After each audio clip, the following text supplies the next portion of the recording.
time. Are we ready? Is everybody on somewhere? I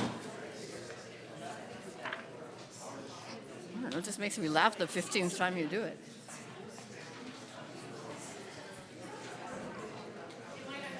Okay, so everybody's ready? We don't have...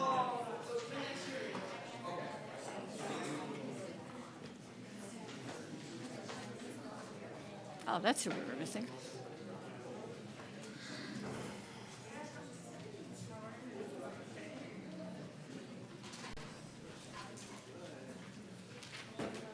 Ann? Are you ready? Good evening. I would like to call to order the Albany City Council meeting for April 2nd, 2018. Please join Councilmember Barnes in the Pledge of Allegiance. Pledge allegiance to the flag of the United States of America and to the republic for which it stands, one nation, under God, indivisible, with liberty and justice for all. May we have roll call, please? Councilmember Barnes. Councilmember Moss. Present. Councilmember Pilch will be right back. Vice Mayor Nason. Here. Mayor McQuaid. Here. I do have a statement this evening. The cross on Albany Hill was recently lit by the Albany Lions Club to celebrate the Easter season. I want to reiterate that neither the City Council nor the City of Albany endorses in any way the lighting of the cross for any occasion, religious or nationalistic, or supports its continued presence on public property. The Lions Club filed suit in federal court on September 11, 2017, against the City of Albany and several employees and council members individually. This civil action seeks damages and injunctive relief for deprivation of due process, equal protection, interference with the right of free speech, and interference with the free exercise of religion. The city is responding to the Lions Club's claims through the judicial process.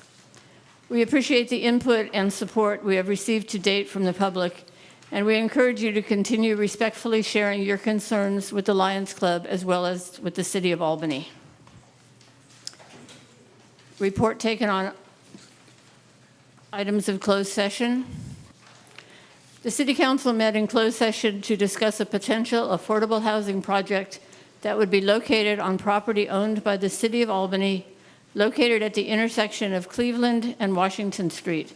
The details of this transaction are confidential at this point, but there is some general information that I'm able to share with the Albany community.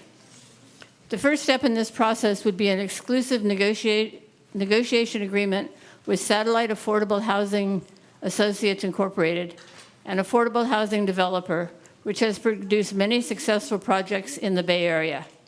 This ENA would be brought forward for public discussion at a future City Council meeting. The ENA would be followed by detailed negotiation about the terms and conditions for a possible disposition and development agreement.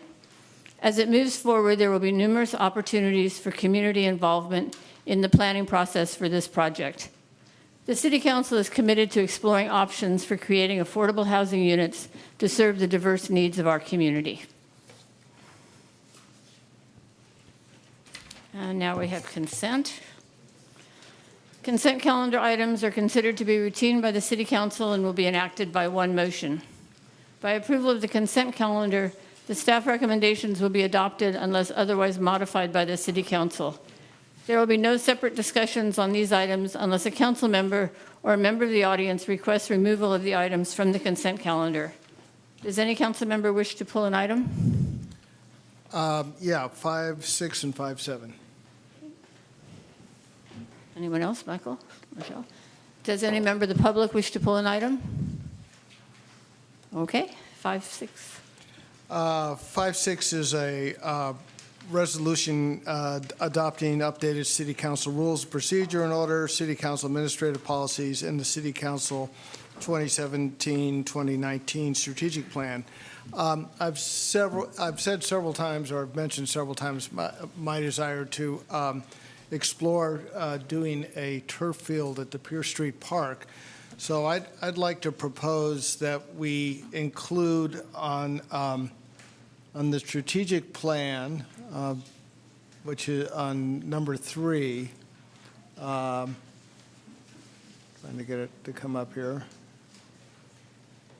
A 3C, which would read, develop plans for an all-weather turf field at Pierce Street Park and explore funding options.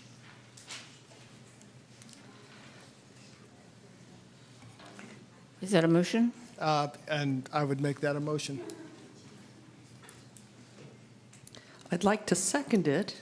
I have a concern about whether we need to have a public hearing on that particular subject before we incorporate it in the strategic plan. If I can provide a suggestion on the language that we use, perhaps it's direct the Park and Recreation Commission to analyze the feasibility. Right, That will allow the opportunity for public discourse on the matter. right. So maybe we take it up in number 7 when we're doing the Well, work plan amendment. That for the was my Parks and next Rec. one, Yeah. was to add to the work plan for Parks and Rec. Yep. So, but one motion at a time, with, as our city manager has suggested, we could put that as, have Parks and Rec explore the feasibility of doing this. So. Okay, so, I'm sorry, are you withdrawing your motion temporarily No, until we get in the right? adding to my motion, which would be that that Parks and Rec Okay, explore. so we're actually putting it under 5.7. Well, we will, yeah, but I mean, I think we'd have to add it both to the strategic plan and to the work plan for Parks and Rec. Okay, Included as 3.1C, to clarify, 3.1C, under yeah. your strategic plan. 3.1C, okay. So maybe we could get a vote on the first one, on Sure, can you read 5.7. 5.6? So can you read the motion one more time? that the Parks and Rec Commission explore the feasibility of adding a turf field to Pierce Street Park, an all-weather field that could be used by our Recreation Department and kids, and particularly in that part of Albany. But And I share the enthusiasm for the idea, as you know, but I'm just concerned about whether we're proceeding under the proper agenda, whether the agenda item gives people appropriate notice of that we're going to do this. Craig, are you okay with this? this is, I would say that the agenda wording does not really notify people that this might be a topic of discussion, so so, possibly that, well, it references the Park and Rec Commission generally, but not that particular concept. Okay, so would it make sense to pull both of those and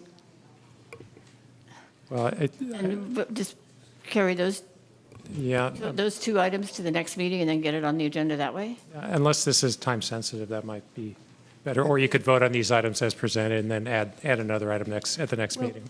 Wouldn't 5.7, which talks about the Park and Rec Commission work plan, be a place where we could direct the Park and Rec Commission?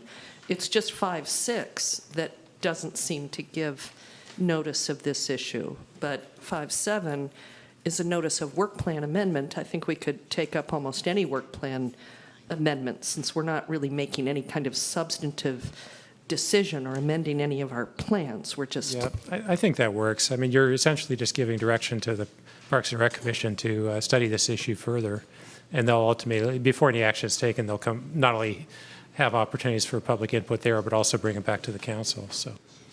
And Pierce Street Park Phase 2 is already on the Park and Rec Commission work plan, so this would simply be adding some detail to that request. okay. Well, I'm happy to withdraw that first suggestion and go straight to 5.7, which would be to amend their work plan to consider a turf field at Pierce Street Park. So, I'll second that. oh, thank you. But I don't want to end our discussion of 5.7 with this. I have other issues I'd like to ask about. So can we do that motion first and then ask questions? Okay. Okay, can you poll the council on that motion, please? Councilmember Barnes? Yes. Councilmember Moss, Yes. Councilmember Pilch. Yes. Vice Mayor Nason, Yes. Mayor McQuaid. Yes, motion carries. Okay. Okay. On 5-7, I have one question and one comment. And the question is whether the Memorial Park site will be one of the sites that you are looking at as a potential dog park, or is the idea to try to get a different site necessarily? It definitely could be. It's never been discussed as a possibility of being an actual dog park, like a formal discussion, so that can be involved in the Parks and Rec consideration as well. Okay. Have we ever looked at having a hedge around the fence to reduce the impacts of the dog usage on the neighborhood? No. I'd like to suggest you give that thought. My comment with regard to the right-of-way, I'm delighted that people are looking and talking about the right-of-way for projects, but I do think that it's a little bit contrary to the idea of planning and zoning for us to look at, what projects we put in an area that is not currently zoned. We hope we're going to have the commuter parking lot there. We may or may not have a bike trail, more bike trail stuff going through there. We may be looking at it as a dog park. There's lots of different potential activities down there. And I think it might be a good idea for us to look at it as a place rather than... Excuse me, Yeah. I don't think maybe I'm wrong, but I don't think the discussion item is where to put the dog park. It's simply to allow you all at Park and Rec to discuss where to put it. I think discussing the individual pieces of it. Well, this is why I asked that the work plan be amended, because the Parks and Rec Commission was taking up this idea and I thought we should look at it. I'm going to be in favor of this, but I'm also going to say overall for the staff to think about the whole area as a place that needs to be planned and not just a potential target zone for various projects that we'd like to see. Okay. Any other comments on that? Okay, hearing none. May I get a motion for the consent calendar, please? So moved. Second. Hold the council, please. Councilmember Barnes, Yes. Councilmember Moss, Yes. Councilmember Pilch. Yes. Vice Mayor Nason, Yes. Mayor McQuaid. Yes. Okay, good of the city. Good of the city is a time for persons desiring to address the city council on an item that is not on the agenda. Please note, city policy limits each speaker to 3 minutes. The Brown Act limits the council's ability to take and/or discuss items that are not on the agenda. Therefore, such items are normally referred to staff for comment or for a future agenda item. Now, let me remind you, this is only a time to speak of items that are not on the agenda. Nothing on the agenda comes right now. And I'm sorry, I don't think you two can sit right there. Am I correct that, yeah, you do need to find a seat. You really can't block the aisles. Thank you.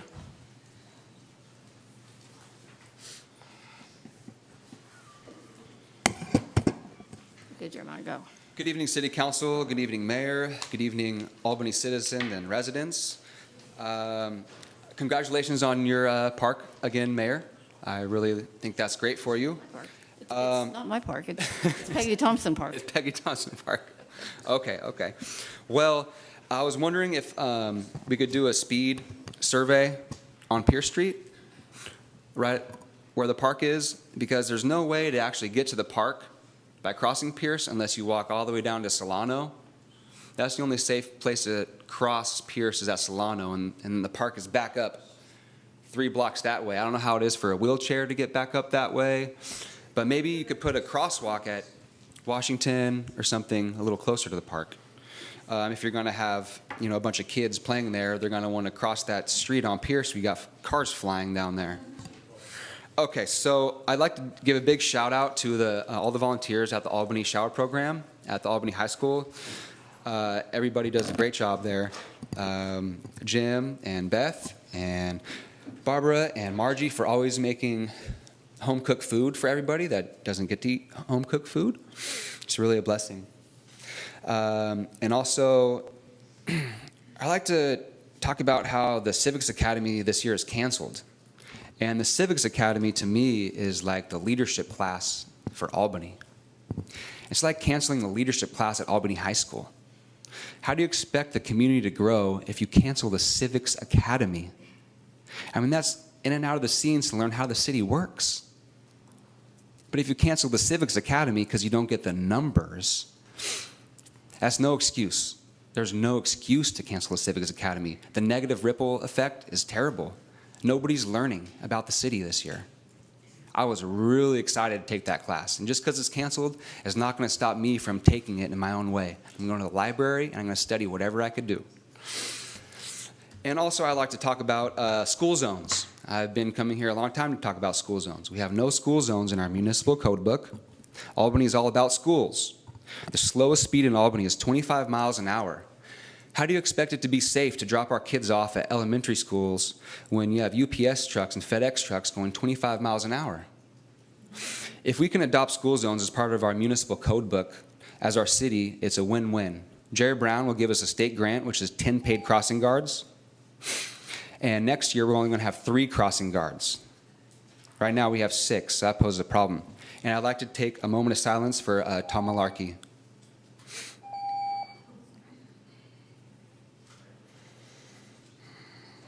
God bless you, Tom Malarkey, wherever you're at. Amen. Thank you.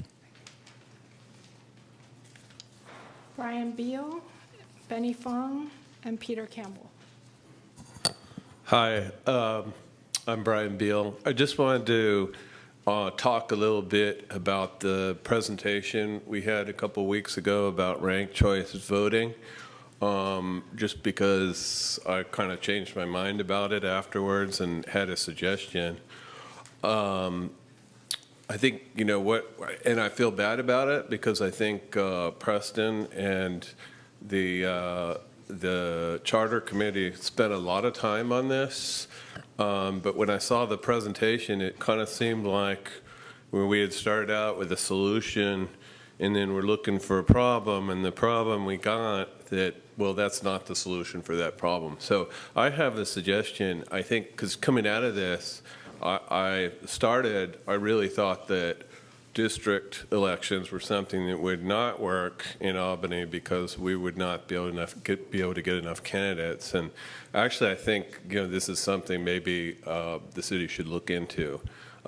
Maybe there's different ways we could do it. Maybe, you know, it wouldn't be so bad. But I think if there is a real problem of a lawsuit that we could be hit with, and this is the recommended solution, we should study that. And I'm not saying we shouldn't study ranked choice, but it looked like that's a very important thing that got brought out of this process. So that's what I was thinking about. And I think I also wanted to call out a couple of council members really did a good job at this particular meeting. I think Michael and Rochelle did a very good job of, you know, kind of sorting this out and what really was the next step, because it sounds like a really good idea, but again, I think, you know, with district elections, maybe there's a way it would work where in fact more people would be encouraged to run. And I think also public campaign financing is something the city should look into. Richmond has this, and I think maybe if money is one of the obstacles to getting candidates on the ballot, that's something we should talk about. So thank you very much. Thank you. Peter?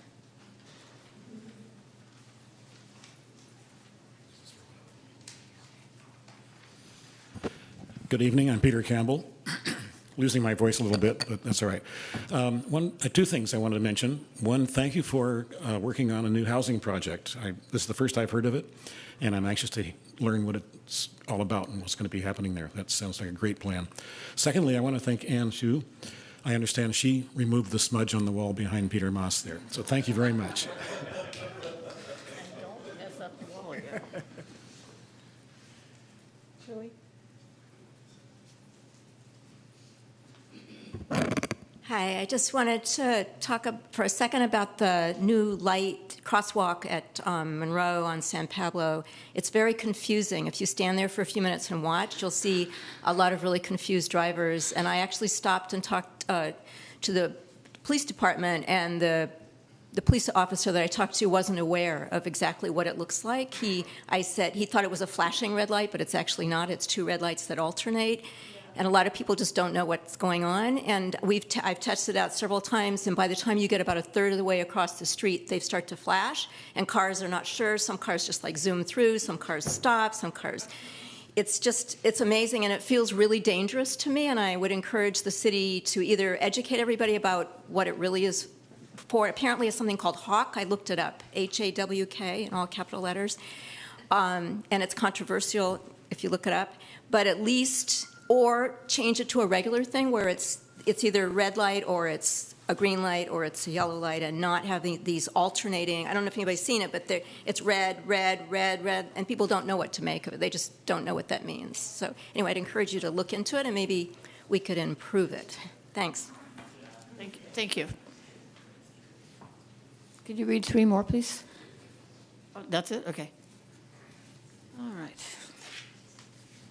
Anyone else for items not on the agenda? Okay, seeing no one.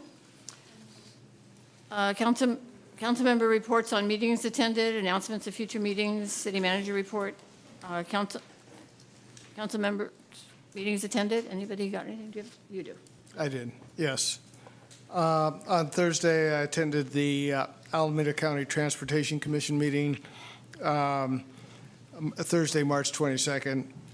This was the much-awaited showdown over the east-west connector in Union City.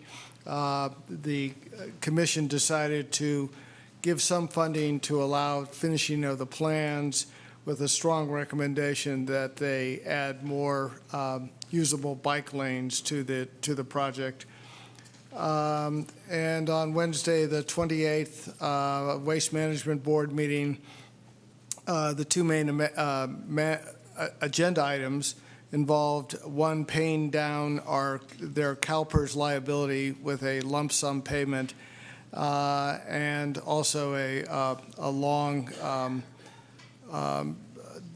a discussion in closed session over existing litigation and anticipated litigation that Stop Waste was going to be entering into. Okay. Any other meetings attended? Michael, you could talk about it. The mayor and I did attend a League of California Cities meeting that was in Fremont, all the way at the very end of the new warm spring line, which took about an hour to get there. It was quite a trip. Lots of new housing being built along the line, which is good to see. The meeting was mostly about emergency procedures, especially in the aftermath of the fires, about coordinating resources between different cities and regions, and nothing earth-shattering until the earthquake comes, but it was good to see how the experts at the statewide level and the local level are actually working on this and coordinating and thinking about it. It was comforting, let's put it that way. And Councilmember Barnes and I also participated in a conference call with League of California Cities staff and other elected officials on SB 827. And I also want to give a special shout out to the Film Fest. For those of you that were able to attend last week, I'm sure you found it to be just a wonderful experience. And I really want to thank the staff, Jeremy Allen, who's probably in the back right now working, and Jack Kenny, Naomi Siegel, and everyone on our CMAC committee, and all of the volunteers that just put in countless hours. And it was just an amazing experience. Hear, hear. Yeah. It's amazing. Rochelle, did you have some meetings? I have a couple of items. I was going to mention the Film Fest, wonderful event. About a few items about East Bay Community Energy. There was an executive committee meeting. There's an executive committee of this body now, which is 5 members chosen from the board members. They meet in public meetings. They had their first meeting recently. There was also a local development business plan, community engagement symposium. Did anyone happen to attend that? That was an all-day thing. I was not able to attend. That happened since the last council meeting. And we had a board meeting and a few things of note. Oh, we also met with the chair of the Community Advisory Committee of the East Bay Community Energy. The mayor and I did. And a couple of things to note from the board meeting was that there is a stipend to attend these meetings, which was not, which was decided to not be given to board members until our last meeting. It's now going to start to be. It's now going to be distributed to board members as of the last or this coming meeting, I believe, going forward. Since the county had provided funds for the startup of East Bay Community Energy, they didn't feel like the board members should get a stipend until East Bay Community Energy was farther along, and we were actually raising our own money.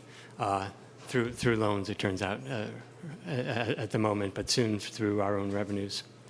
And finally, our request to opt up non-residential accounts to Brilliant 100 was approved by the board, and ourselves and Hayward were the only two cities to do that. Emeryville looked like they were going to do that, and the council voted not to at the last minute. And that's it. Oh, on the task force, on the closure of Alta Bates Hospital, for those who are interested in the subject, there is a new report out showing that hospitalization costs in Northern California are vastly higher than other areas in the state, and the California Attorney General has filed a lawsuit against the Sutter Health Foundation for its anti-competitive practices. And if anybody would like more information about that or the task force, I'd be happy to supply it. Is there a city manager's report? Yeah, a quick update on a few projects coming up. Gig Car Share is coming to Albany. It's a car share program. We anticipate a soft launch of the program in April. Look for the black Prius cars with a fancy gig symbol on them. The Traffic and Safety Commission meeting has been changed from April 26th to April 30th. That's a Monday. Also, 3 events coming up. Earth Day Shoreline Cleanup will be Saturday, April 21st at 9 a.m. down at Albany Beach.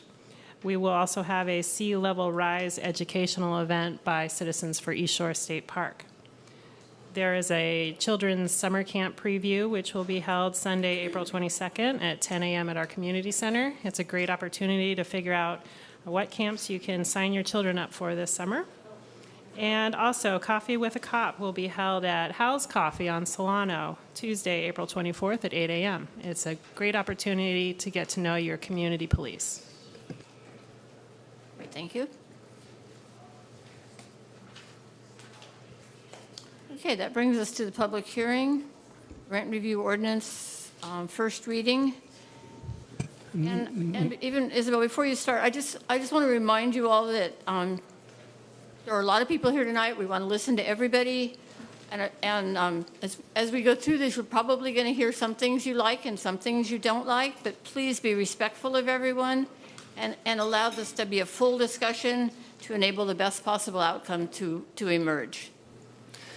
And Mayor, a reminder that I'm recused from this item, and as this is the last substantial item of the meeting, I shall leave.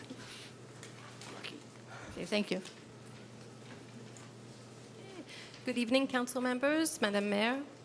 Developing a rent review ordinance is identified as a goal within the City Council's strategic plan in support of the objective to promote housing availability.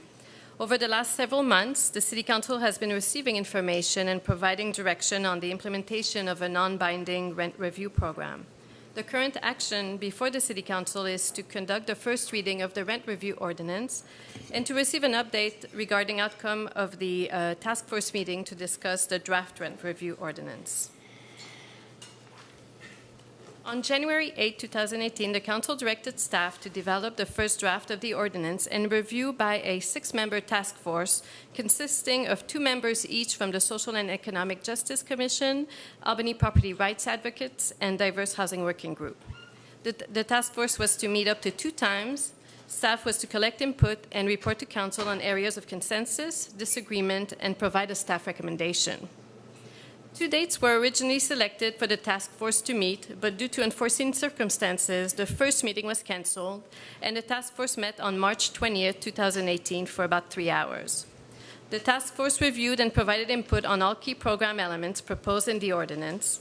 A chart summarizing comments received on proposed key elements of the ordinance by each group and staff recommendation is provided as attachment 2 to this report. The task force did express interest in meeting a second time to discuss other elements not included in the current draft. Elements suggested included tenant protections, just causes for evictions, and funding for the rent review program. At this point in time, it is recommended that the Council move forward with the rent review ordinance, given that the major key elements have been discussed by the task force. In addition, the draft ordinance incorporates and includes reference to existing state law regarding retaliatory evictions. Should it be determined that additional issues must be resolved regarding just cause eviction and/or tenant protection during the implementation phase of the program, the Council may direct the Social and Economic Justice Commission or formulate another short-term task force to conduct further analysis regarding this matter and provide recommendation to Council. Staff researched local rent review programs to gain an understanding of opportunities to customize a rent review program for Albany, with the goal to provide landlords and tenants a forum to discuss and resolve disputed rent increases. Several key elements were considered in the writing of the rent review ordinance, and staff is recommending that the Council follow current trends in rent review programs. The draft ordinance aims to include any items that the task force found to be agreeable among the 3 entities, as well as staff analysis to identify suitable trends within existing rent review ordinance, and combined with customization to ensure appropriateness for Albany. A comparison chart detailing key elements of rent review programs for the cities of Union City, San Leandro, and Fremont is included as attachment 3 to the staff report. As for the financial impact, funding for the implementation of the program will be incorporated into the draft fiscal year 2018-19 operation budget. Expenses include contracting services for administration of the rent review program, conciliation and mediation services, estimated at $50,000, and staff costs to implement the program and act as liaison between residents and contractors at about $45,000. The draft ordinance includes discussion regarding cost reimbursement for the program. Based on current count, there are 2,004 rental units within the city of Albany. Staff is proposing a cost of $15 per unit be applied to help cover overall costs associated with the rent review program. It should be noted that this cost is estimated to cover approximately 1/3 of overall program costs and has been set at this level to avoid obligating any one group with the responsibility for funding the entire program. The fee per unit amount will also be included in the city's master fee schedule, which is adopted annually by the Council. And this will also allow another opportunity for on an ongoing basis for any amendments that may need it to be done. As for next step, pending direction from the Council, staff will prepare a rent review ordinance for a second reading and outline steps for the development and implementation of a rent review program. Based on staff discussions with other jurisdictions that have implemented rent review programs, it is anticipated that implementation will require approximately 5 months. Thank you. Are there questions from Council? Questions? Okay, I'll start off with a question. So, would this ordinance cover UC Village and the housing in UC Village? No, it doesn't cover UC Village. Okay, and is that by state law that we could not do that, or it was never intended to do that? Well, it was never intended to do that, but there's because the landowners is UC Berkeley, the rental the rentals are being paid to UC Berkeley, so it's not independent landowners who own each of the units. Okay. So being UC Berkeley being the landlord. Okay. That was my one small question. I have other things to say, but I'll wait to hear what everyone has to say. Okay. Michael, do you have questions? Okay, I do. So sort of to piggyback on what Pete said, do we need to specifically exclude UC Village in the ordinance? Would that make it more clear in that one section? I think that would be a good idea to make the council's intent clear. Okay. I think it goes under 5-25.2K is where I think it should go. Definition. As far as in the next section, the trigger of what constitutes a rent review, I'm wondering if we should consider, trying to make this a question, or why it was not considered to use either the CPI or the ECI, which is the Employment Cost Index. Why those weren't considered? Well, a rent review program is meant to be the goal of the program is to provide a forum for landlords and tenants to come together and talk about disputed rent increases. And a percentage is always a little higher because a CPI rate is more of it basically monitors rent increases, right? It really, because it's so low as compared to a 7% or 10% rent increase. So the cost of CPI would require, if CPI was used, then it would be at 2.2, 2.9%, and it would really, at this point, it would really not provide, how should I say this? Also, if you look at the trigger for the other cities that we're comparing to that have rent review programs, not rent control, the trigger ranges from 7 to 10%. So we tried to find ourselves in the middle of that for comparability. Could you then describe for all of us the difference between conciliation and mediation? Yes, conciliation is usually more a phone call between the two parties and trying to resolve the situation amicably and simply. If conciliation doesn't work out, then mediation is done by a professional mediator and is in person. And does somebody monitor the conciliation? Is that done by an outside person? Yes, it's also, yes, it would also be done by an outside. And then my last question is, in section 525.4D, number 3, failure to participate in the conciliation, should we add the without good cause for both tenant and the landlord? It seems like anytime that we talk about participation, it should have in there without good cause. Sure, we could add without good cause. 4D, 3. Can you give the line number that you're referring to? Oh, no, I can't do that. I can in a minute, wait a minute, Okay. sorry. Where am I here, 4D3? Actually, I think it starts on 6 and goes to 10, and you're just adding a phrase.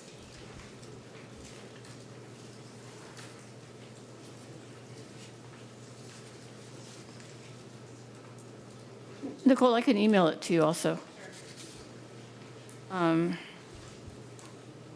I guess my last question, if the landlord fails to participate, when can they do another attempt at a rent increase? Whenever they want? Yes, Yeah. there's no delay. Okay. All right. Well, I have lots of thoughts, but we'll let those go for now. Could I see a show of hands of how many would like to speak? Good. Good.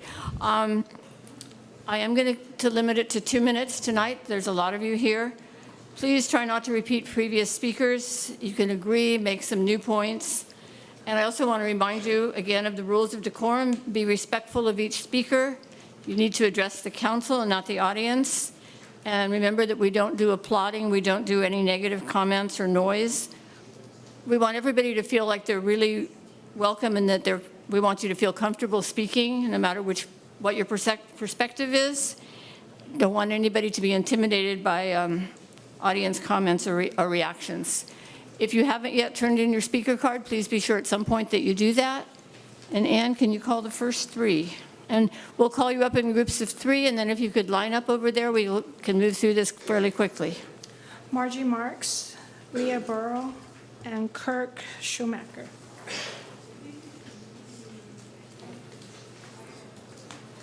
I have several issues with the ordinance as it is written. The 7% trigger is way too high. I have a chart that she's passing around that shows the effect of rent increases over a 5-year period. With a 7% increase each year, the rent will go up 40% over 5 years. According to the Albany Housing Element, over 55% of Albany renters are already paying it more than the HUD recommended amount of their income on housing.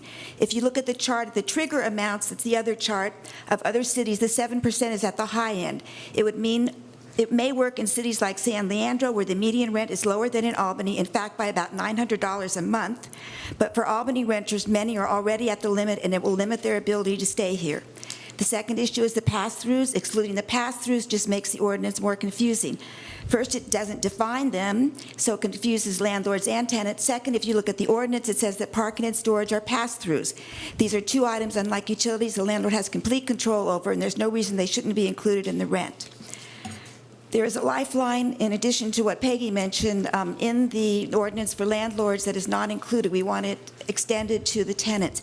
In the ordinance under section 5-2, 5-4, rent review deconciliation, it says failure of the landlord to respond with the director, it gives extenuating circumstances. We want the tenants extended those same extenuating circumstances if they are unable to meet the 15-day calendar limit of the tenant's notice of rent increase. I applaud the housing providers. They've done a great job of organizing and taking care of themselves. I would ask you, City Council members, to protect and take care of the 51% of Albany residents who are tenants. Thank you. Margie, before you go, Yes. could you repeat again where you, I don't know where you are. It's the protection for the landlord is in section 5-25-4, rent review deconciliation. Can you give us the line? I'd have to look. I don't have it in front of me. Okay, that's right. Well, I started quoting failure of the landlord to respond to the director within 15 calendar days, absent a finding of good cause by the director, and then it goes on to say good cause shall include. So I think the same protection should be limited to the tenant if they can't respond within the 15 days. Line 20. okay, great, thank you. Okay, thank you. Hello, Leah Burrell. I won't repeat what Margie had to say. That's a lot of what I wanted to say, but I wanted to reiterate that I think the trigger is too high. It is not sustainable. You can't every year keep continuing to raise the rent over and over and over again. Places that people live as tenants, these are our homes. These are where we create memories. We have family, we have nurturing, we go home and cook our meals and be a part of this community.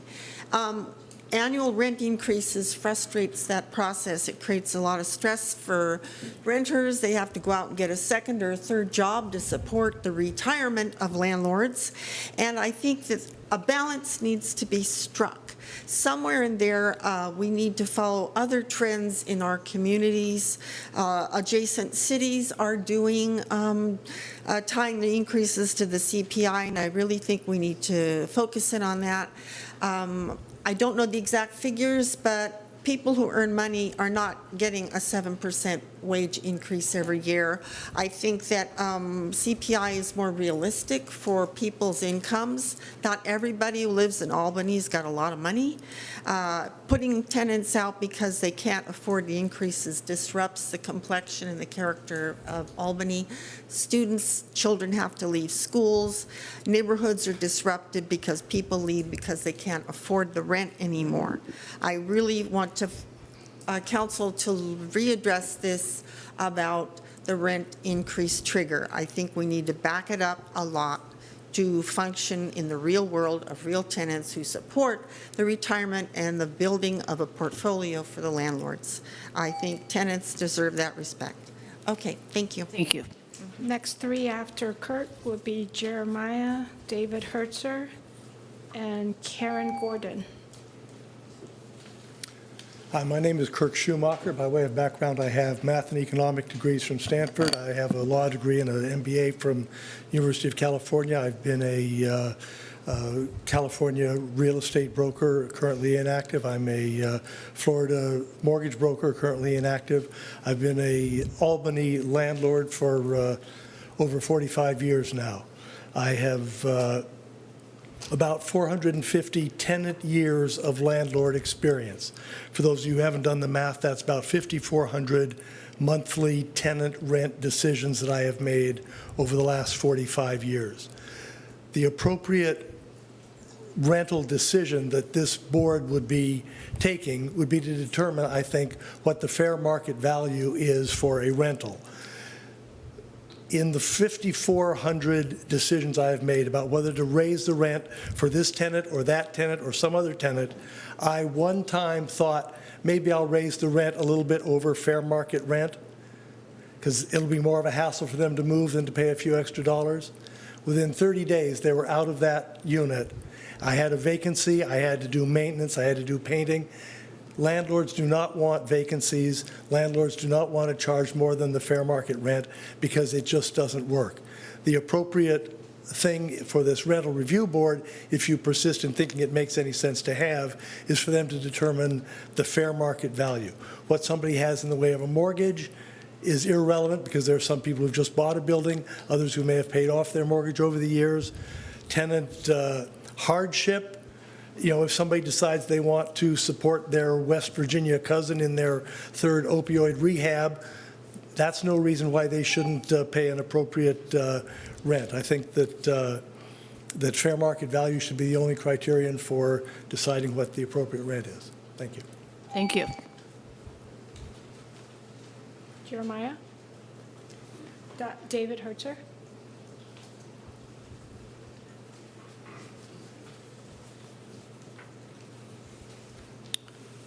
Good evening, Mayor and council members. I'm David Hertzer. I have owned and managed 2 small apartment buildings in Albany since 1972. This morning I sent you a letter making several points, and I'd like to just briefly highlight a few of those points. Number 1, the staff report says there are 2,004 rental units in Albany. I'm not sure how staff got that, but I think staff should explain to council how they came to that.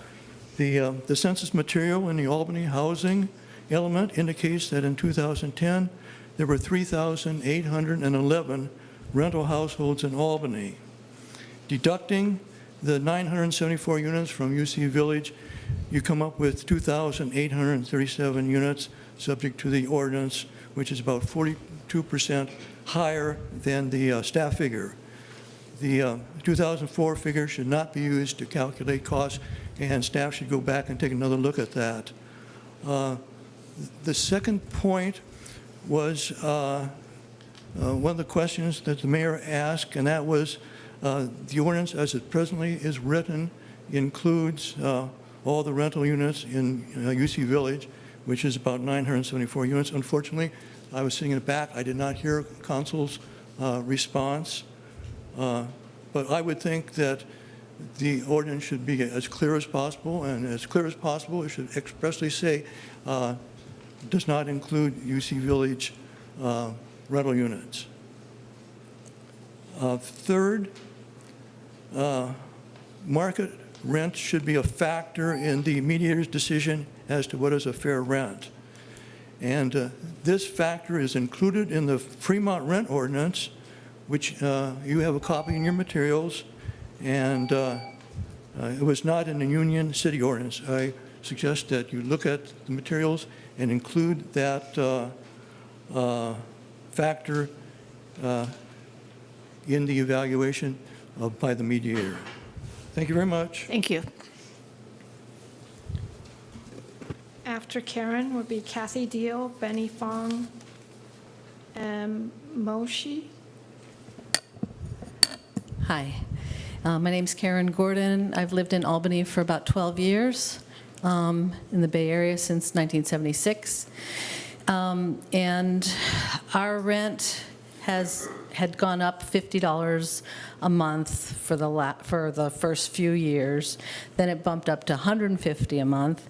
Then it went to $235 a month more, and then $268 a month more. So in the last 2 years, our rent has increased almost 21%. We made the decision to stay where we are because we really like Albany and our neighbors in the apartment building.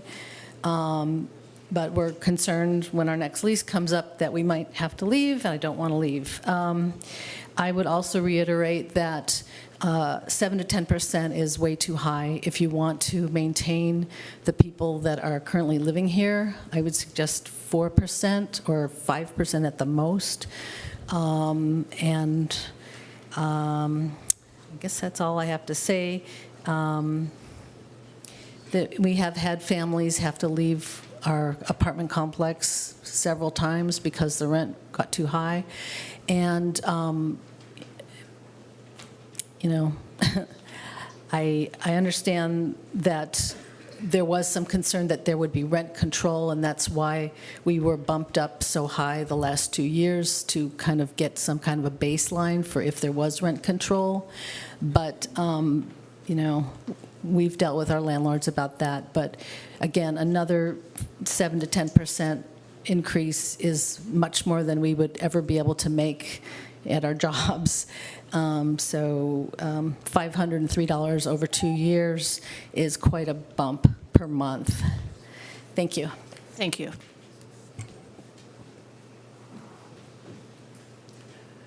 Good evening, Mayor and City Council members. Thank you very much for the opportunity to speak with you this evening. I read over the draft rent review ordinance, and I found that the goals are very admirable to secure stable housing for its residents. I think that's what this is all about. Here are some of the concerns that I have and other people as well share with me about the draft ordinance. This 7%, as people have mentioned, is too high. For a two-bedroom apartment, the median rent is expected to be about $2,800 at this time. For over a 5-year period, that would create a 40% increase, up to $3,925. That's $1,100. The CPI, on the other hand, is apparently about 2.2% now. It would result in an 11% increase from $2,800 to about $3,100. That's approximately paying another $100 per year, which is already relatively high, but much more reasonable. Something that we're concerned about is that just cause eviction hasn't been addressed at the workshop or the task force. Although we have brought that issue up consistently at our meetings. Without just cause eviction, the rent review process can be circumvented. The rent can be raised by the landlord and so that the tenants will be moved out tenants can be moved out. And we're also concerned about the 150 days. That's far too long of a period. None of the cities listed took 150 days to get their ordinance in place. Thank you. You're welcome.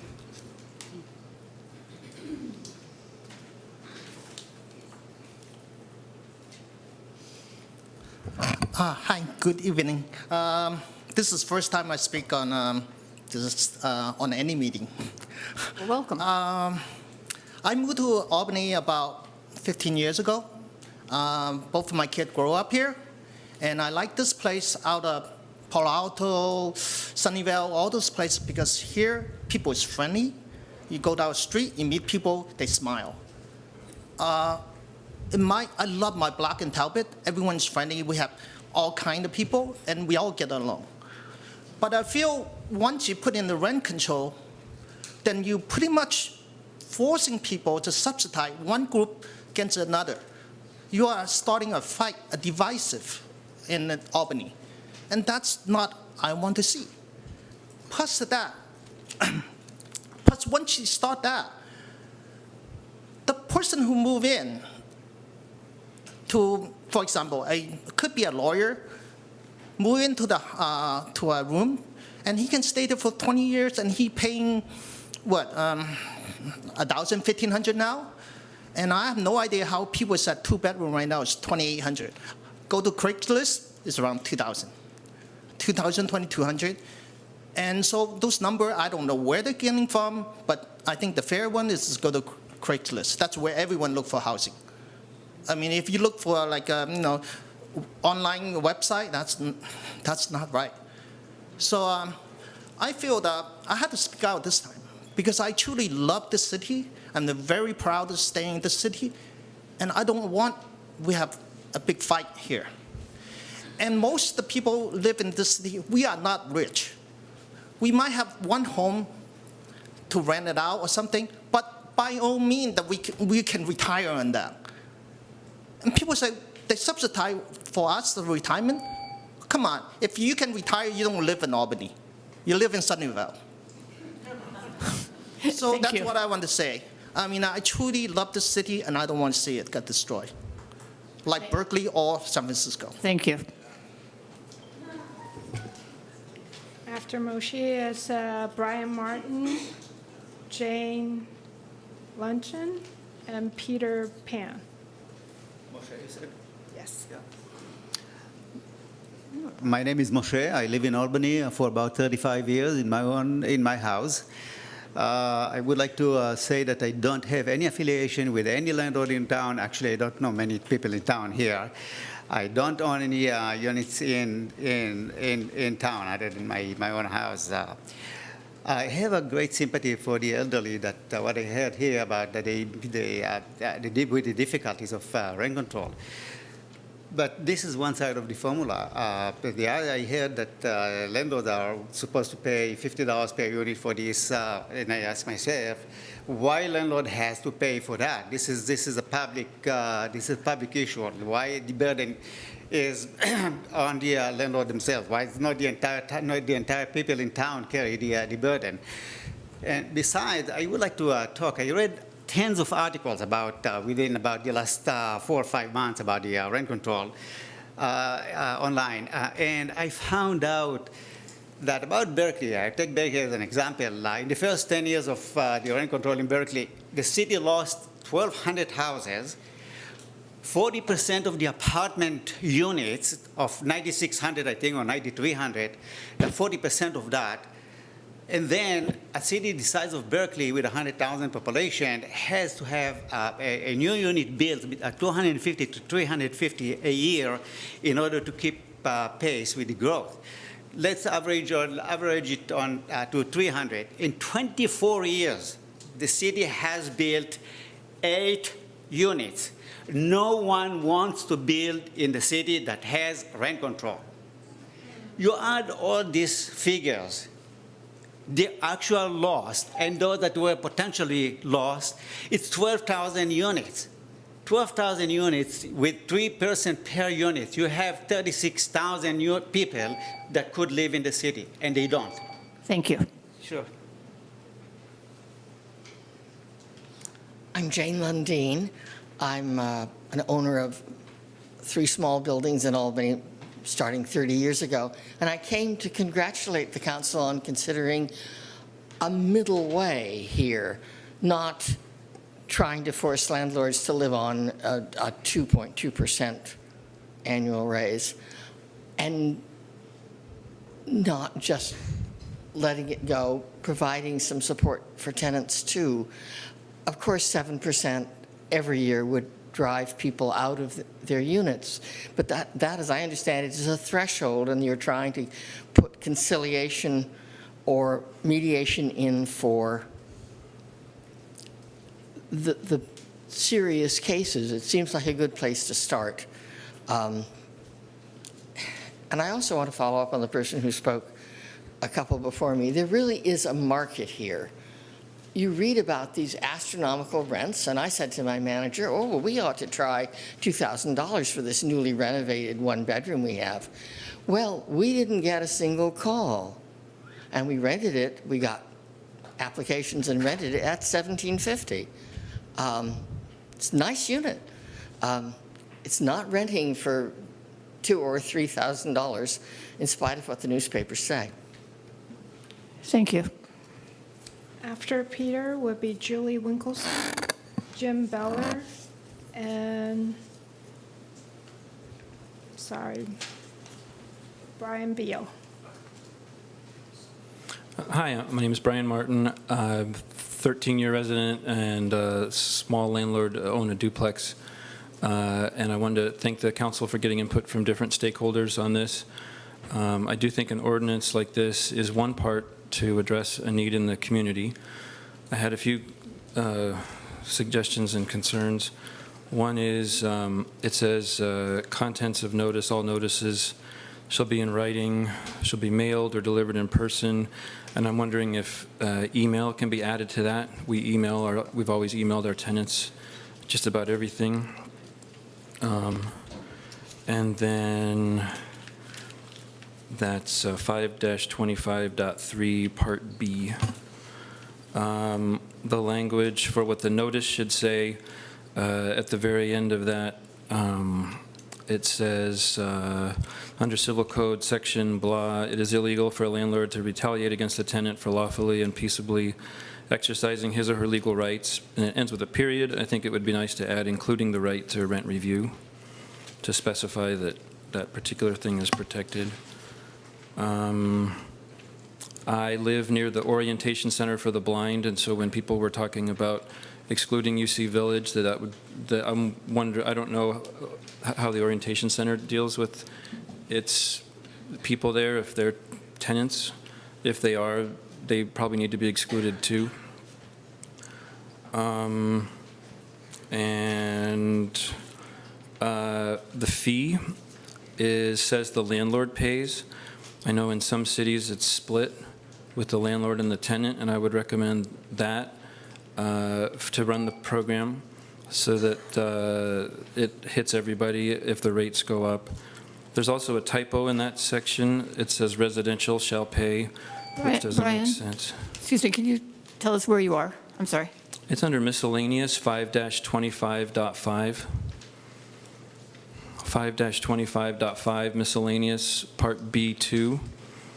That's the place where it talks about a fee to run the program, or at least supports part of the program.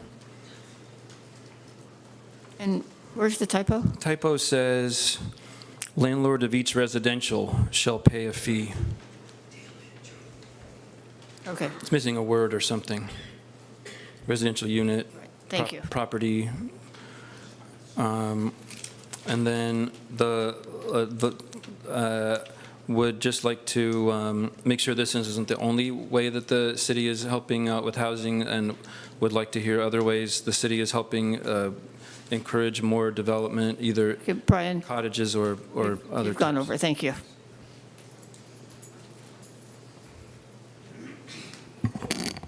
Hi, my name is Peter Pan. I'm a real estate broker for about 25 years. Today I'm going to talk about cost, the cost of a rent control, both hard costs and soft costs. And I would suggest soft costs even more than hard costs. Now, the city staff put in the report that their estimate cost for doing this rent review ordinance is about $90,000. Berkeley has a budget of $5.5 million for their rent control. Admitted, Albany has 2,000 units. Berkeley has 20,000 units. So 10 times $9,000 is $90,000. So are you suggesting that Berkeley board skimping about 80% of their rent fee? the cost is so underestimated to the point that I think is misleading. Let me read about some of the costs from Berkeley. They have $270 for rent stabilization fee. They have $26 for rental housing safety programs. They have $77 for business license per rental property. They have $25 for registration fee, and they have $87.50 for fire prevention. So they add up a total to almost $500 per unit. Now, admittedly, we have business license fee and all this stuff, but still, we have this cost is add up to almost 1.5% of the average rent. So are you telling me that by adding about 1.5% to the cost, that you are going to reduce, you are going to make rent more affordable to the tenants? Now, this is only the hard cost. Okay, your time really is up, so one more sentence. Oh, I'm sorry. The soft cost is bigger than the hard cost, but I don't have time. I'll come back next time about the soft cost. We'll be waiting. Okay, next, Julie. I'm speaking in opposition to the 7% trigger and the unmonitored pass-throughs. I encourage you to set the trigger at CPI or even a percentage of the CPI, as other cities have done. I know you found cities that have higher percentages, but there are cities with lower ones, and I'm not really clear on why you didn't quote those on your chart. I also want to point out that tonight on your agenda, you have this quote, this comment about, we would like to take this opportunity to reaffirm that we welcome and value all of our diverse community members, regardless of where they are from, who they love, how they worship, how they look, their abilities, or how they vote. Missing from this list of kinds of diversity is socioeconomic status, which is at the heart of the discussion of rent review. The fact this wasn't taken into account makes me wonder what kind of diversity you do support. We need to decide what kind of community we want. Are we looking for those who can afford the increasingly high costs of housing in this area? Is that our goal, to become homogenous when it comes to socioeconomic status? I assume you've seen the statistics on how more people are renting, paying more than 30% of their income on rent, unable to buy homes. How can we justify contributing to this story? How can you price out some of our community members? Who are we losing? Please consider making the trigger the CPI or even a percentage of the CPI, as other cities do. Consider helping Albany to be an inclusive community, not an exclusive one. And I've given out a sheet that shows what happens if it's 7%, because it has to be over 7%, as it says in yours, to trigger the rent review. So in 10 years, it doubles the rent. With 7%, if you use the CPI, it's about, I don't know what percentage it is, but it's a lot less. So I really encourage you to think about who you're supporting here and who you're not supporting. Thank you. Thank you. After Jim Beller, there's a gentleman with D initial, Menaggio, Brian Beal, and Francesco Papalia. Good evening. You folks know me. I do the dog shower program, and I'm very concerned about homeless people in Albany, and I really appreciate that we're working towards the rent review ordinance. I think that could prevent people from getting into a unsustainable rent. Of course, I share Margie's objections to the trigger amount being as high as it is. And okay. Also, the disparity in power between the tenants and the landlords is discouraging to me. The landlords had a tax-free way to pay for and organize their political and legal opposition to any limits on their ability to raise rents. And now the realtors, I understand, are threatening legal action, while the tenants are entirely unorganized.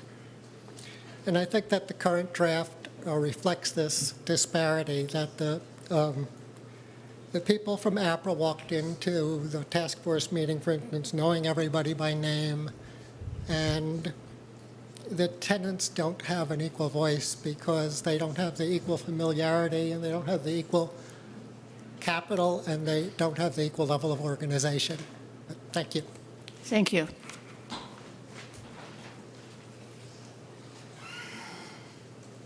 Minoggio? Dave Minoggio. Sorry. Is that me? Your name, yes. That's me. Okay. Okay, this is my first time here at the Albany City Council. I've been a landlord in this city since 1991, and I was asked to come up here and state the position of my perception of being a landlord.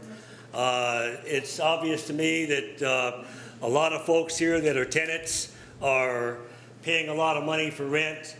And me being a landlord, I have to charge that to recover my cost and to meet the mandates of the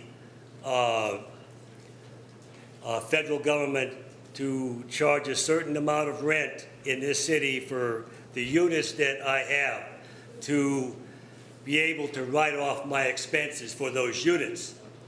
I didn't write anything down. I didn't know what to expect. So all I can tell you is that if you don't make it profitable for the landlords, you're going to reduce that incentive to endure what we have to endure to maintain those properties to a habitable level.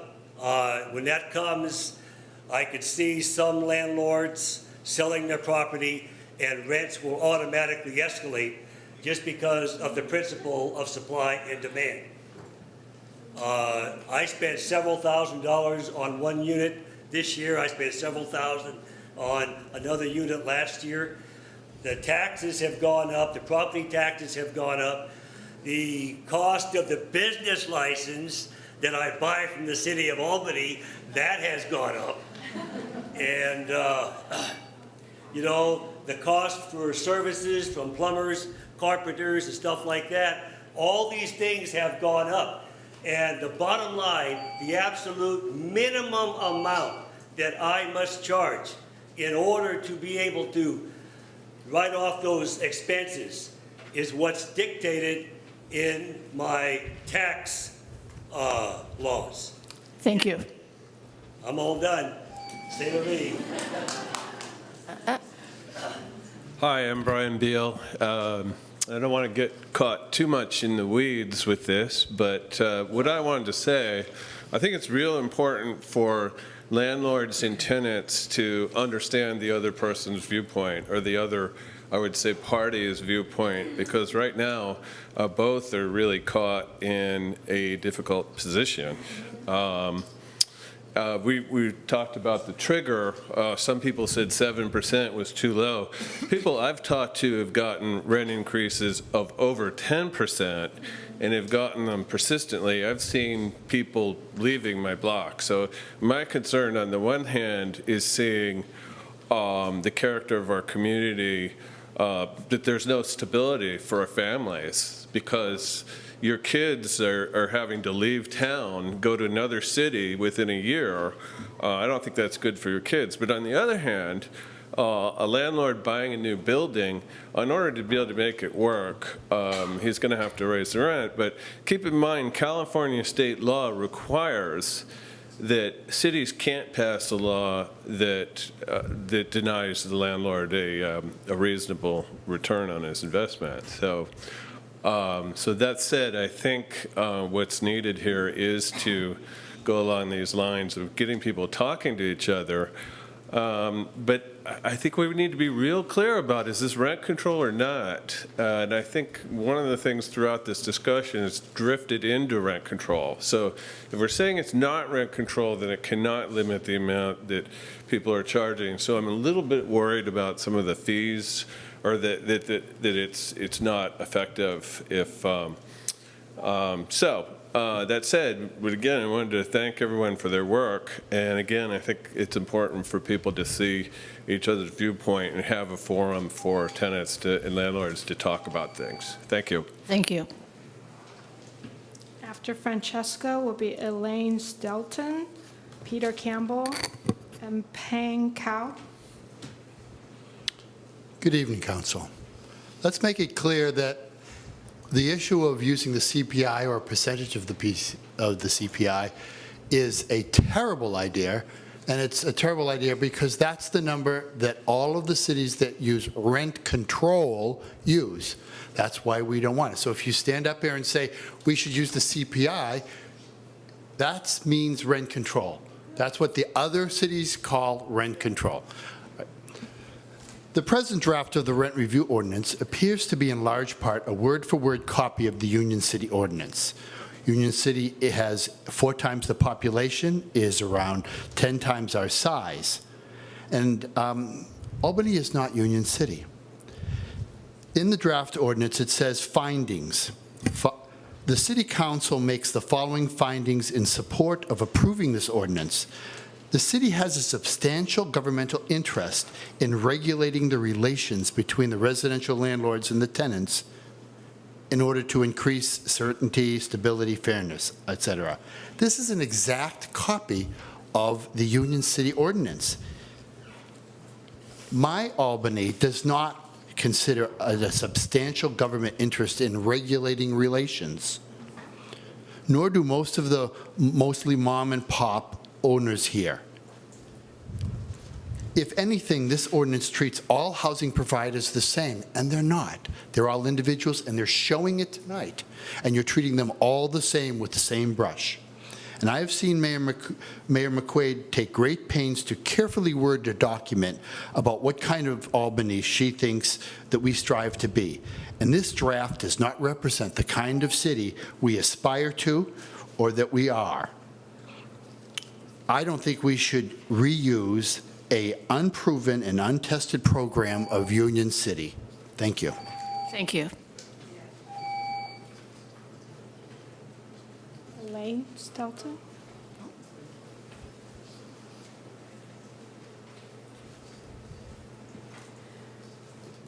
I am a first-time property owner and a novice property manager of a 6-unit building. I can start again. I am a first-time property owner and a novice property manager of a 6-unit building.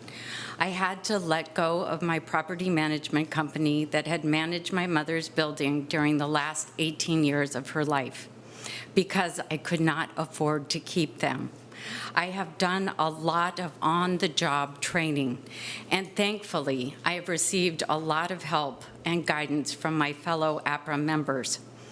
I am what you call a mom and pop landlord, except that I am going through a divorce. And I am the sole support for my teenage daughter, so I just call myself a mom and not a mom and pop. What I've learned in the short amount of time that I've been doing this is that this is already a highly regulated business, and that most of the landlords in Albany are mom and pop landlords, many of whom are elderly and are on fixed incomes. My concern is that the additional regulation, if implemented, would be too cumbersome and cause some of our best and kindest housing providers to go out of business. I spoke to a 92-year-old gentleman asking him, I didn't know he was 92 when I asked him to come to this meeting. He said he couldn't. He said, I'll just sell my building.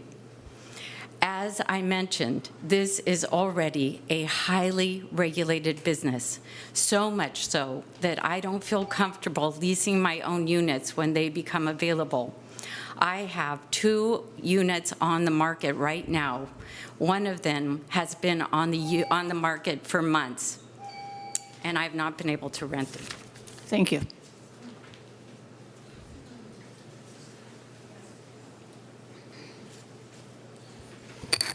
Good evening again, Peter Campbell. First of all, I'm in favor of the property owners and the residents talking. I think that's a great idea, and I acknowledge that this proposed ordinance is an attempt to do that, an attempt to facilitate that.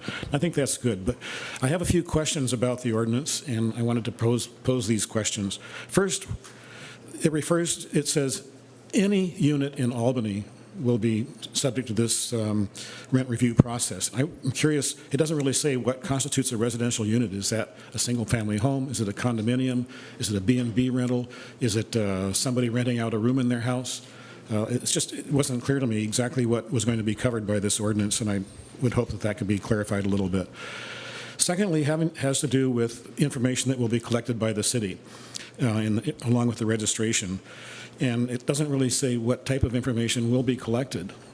I know that the rental units are supposed to be registered with the city. There's a business license that is supposed to be obtained. But this kind of implies that there will be other things that are asked for along with that business license. I don't know what. Profit and loss statement, copies of utility bills, maintenance costs, rent history, tax returns. The way it's written, I think, invites overreach on what can be requested. As far as fees are concerned, the fees aren't really stated except in the staff report. And apparently the tenants will not have to pay anything. I think the tenant should have skin in the game. The owner the owner will pay a fee. The tenant is not proposed to pay a fee. The tenants argue that the owner is able to write the fees off as a business expense. Maybe the tenants should consider their share as part of the cost of housing. And finally, what is a reasonable rate of return? What is the basis for rate of return? How is it calculated? I don't know, and neither does the ordinance.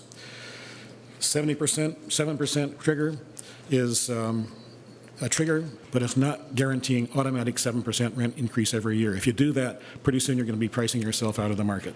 Thank you. After Peng is Hannah, Janet Lynn, and Riza Seraph. I'm sorry, I can't pronounce your last name.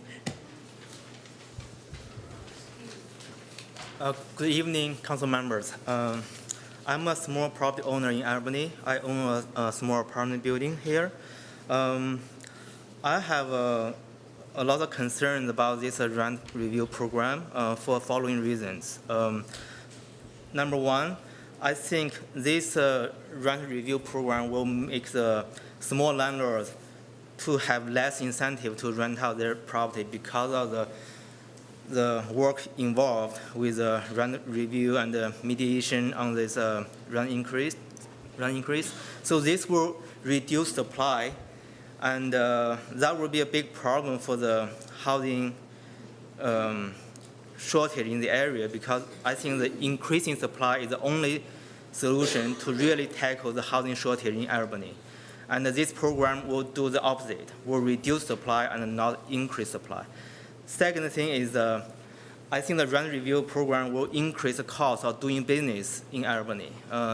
Rental is basically a business, and this increase in business costs will eventually increase rental cost. And because of the time to do all the paperwork, to attend mediation and conciliation, all this will increase the service cost.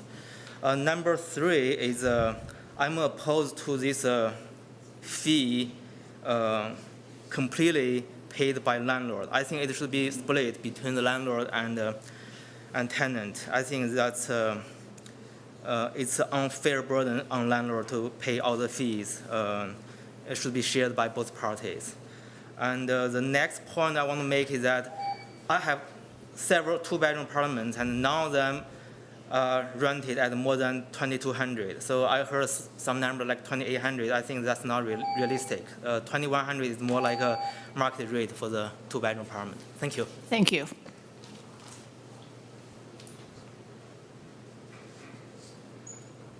Good evening, council and neighbors. My name is Hannah. Thank you so much for the opportunity this evening. My family and we've been in Albany for about 7 years or so. Prior to that, I was born and raised in the Bay Area, and I grew up in Alameda. And upon moving to Albany, I felt like Albany is very Alameda-esque in that there's a rich and beautiful diversity, as mentioned before, and great schools, great neighborhoods, and definitely a place where it is safe and lovely to live and raise a family. With that, my family and we've been renters since the beginning of moving here, and I have some concerns and questions. I know I can't cover all of it it now. But I guess it may be specific to our experience, my family's, and some of my neighbors in our building that I've spoken with. We have experienced rent increase annually, and my question is, what constitutes fair market value and the percentage of increase with or without significant updates? In our experience, we've had trouble even receiving the bare minimum maintenance for several years. We've just taken our landlord's word at what he will or will not fix. And recently, my neighbors and I, we have been doing the study. We've been studying up on the California code handbook, and we're going to be studying notes from tonight too. But there has not been maintenance done on our unit, but our rent is increasing, and it's not in livable condition from what we have read so far. So I would like to know if the city is able to monitor that, or if we have to initiate the monitoring to have our units and our buildings checked regularly. Thank you. Thank you. After Riza is Ian Bennett, Lisa Larkin. Hi, my name is Lisa Larkins. I have a friend who lives at 535 Pierce Street, and I'm here on her behalf tonight. I've known her for a really long time, and I'm a landlord as well, so I know pretty much the ins and outs of having income property. I know that a lot of tenants aren't able, maybe not able to understand what it entails being a landlord. I will summarize this as her mom owns a condo on Pierce Street, and I know that insurance goes up, taxes go up, association fees go up. But however, her mom has just raised the rent on her, not by 7%, not by 10%, but she's developmentally disabled, not on Section 8 housing. And she's in a very particular situation where her mom basically charges her $350 a month rent.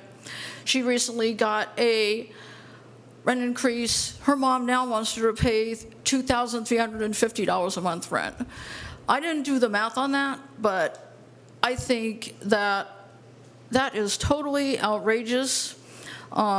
I think my friend, the reason why we're here tonight is because my friend just tried to get in touch with the mayor and 2 other people on the council, and my friend needs some help, legal help.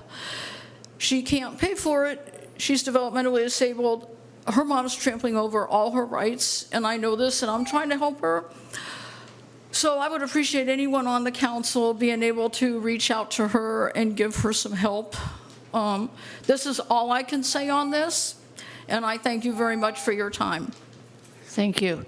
And, excuse me? If you look on our website, find my page and email me. I don't have email. We don't have email. Okay. We'll figure something out.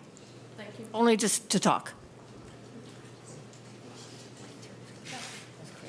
Yeah, I'm Janet Lynn. Rent control is a disaster in Berkeley, and I don't know why we're going down that road. We all know that rent control causes depreciation in property values. And we also believe in freedom to make a living, freedom to own property, and freedom to rent it at market value. And market value is whatever it will take to rent the place. Someone said they tried to rent it at $3,000, no response, and they got it at $2,000, and then they got it at $1,750. So that's market value. The other thing is, if you do need to do rent control, at least exempt individual owners who own 1 or 2 units, or limit it at 4 or 6. limited to apartment buildings and projects, like you see Village and other big projects. Okay, it will change the character of Albany. This is supposed to be a small community, not like Berkeley, not like Union City, where you copied the rent control ordinance from. And that's all I have to say. Thank you.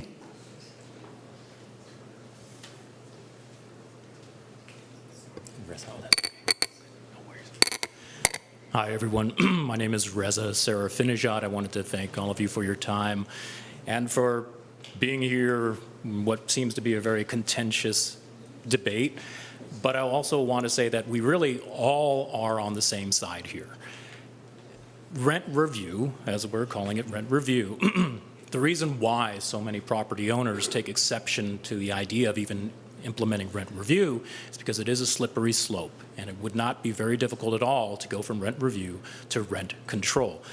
The statement in particular in the rent review ordinance says the city has a substantial government interest in regulating the relations between residential landlords and tenants in order to increase certainty, stability, and fairness within the residential rental market. Now, that sounds good on the surface, but the whole idea of the government stepping in to regulate relationships that families have fostered through the years. My parents own a fourplex here in Albany, and that's their retirement income. That's everything that they have worked for their entire lives. So I think it's important to just kind of point out that the reason why people are kind of, on the fence when you talk about rent reviews makes them very nervous that we are just one small step away from implementing rent control. So I really wanted to get around to the idea of what problems will be addressed with the rent review ordinance. Has enough work been done to evaluate the effectiveness of similar rent review programs in other cities? And where is the crisis in particular in Albany? In fact, if you, and I invite all of you to do this, to type into Google, median rent Albany, California, into Google. The very first website that results is from Rent Jungle, and a direct quote says, Albany average rent. As of February 2018, average rent for an apartment in Albany, California is $2,012, which is an 8.45% decrease from last year when the average rent was $2,182. Albany rent trends. Average apartment rent over the previous 6 months in Albany has decreased by $289, minus 12.6%. So what problems will rent review solve? Does it increase affordable housing? No. If you look at cities like Berkeley and Albany that have very strict rent control, homelessness is exploding and skyrocketing. So I think you need to wrap something up. else needs to be done. But thank you so much. Thank you. Ian Bennett?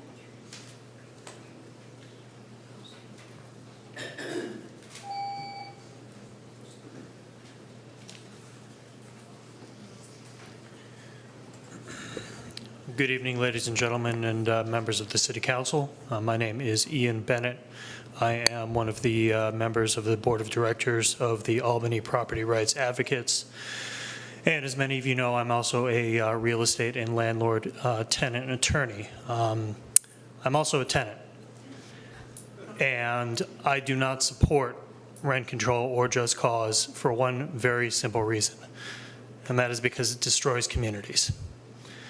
There is absolutely no empirical support that any form of rent control, including just cause, works.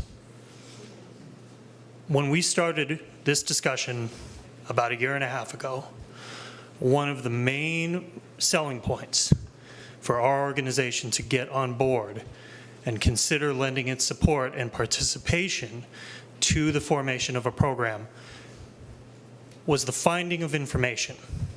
It was to enable the City Council to determine what the actual issues were, what the actual numbers were, what the actual needs were.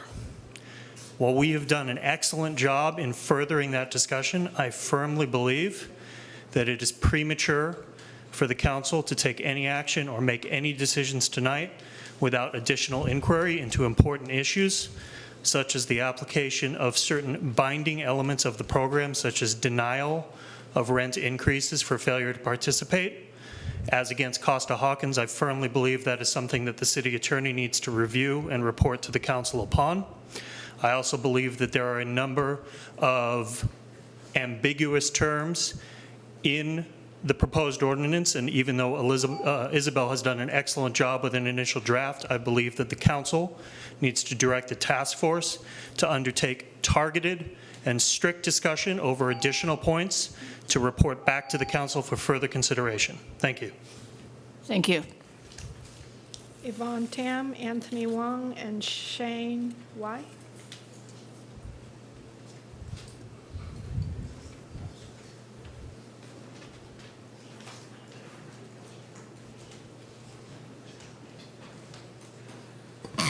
Hi, my name is Yvonne Tom, and I have been in 3 cities that have rent control. New York City, since World War II, it's still in place.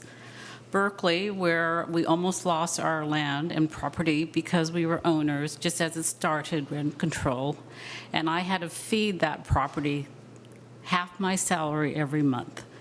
And number 3, I have property here, and I decided I'm going to be renovating one of my houses. I would leave it empty, even though I really dearly love to rent to people because housing is so desperately needed. I was afraid I would then get stuck with not being able to get someone out when I was going to do the construction. I believe supply is the answer, and if you would change the rule that requires people to have 2 parking spots per unit, I have an opportunity to make 2 duplex into a triplex, but I would never do it under this circumstance because I have lived through Berkeley and I continue to suffer through Berkeley. And I would rather have a good relationship with my tenants where we have Thanksgiving dinners together, we go to weddings together, we suffer for funerals. I take them to the emergency room when they need help. I get them groceries. That is a much better relationship to have. Thank you. Good evening, Council. I'm a small property owner in Albany, too. I'm pretty sure it's going to take long years to become a landlord. I cannot do the math here, but look, property tax going up, labor going up, material going up. Now you're saying put a brake on rent control. I'm totally against that. You destroy the market economy here. It doesn't work if you put a brake on one thing and everything else is going up. How does this balance all this? I don't understand. That's my point. Thank you. Thank you.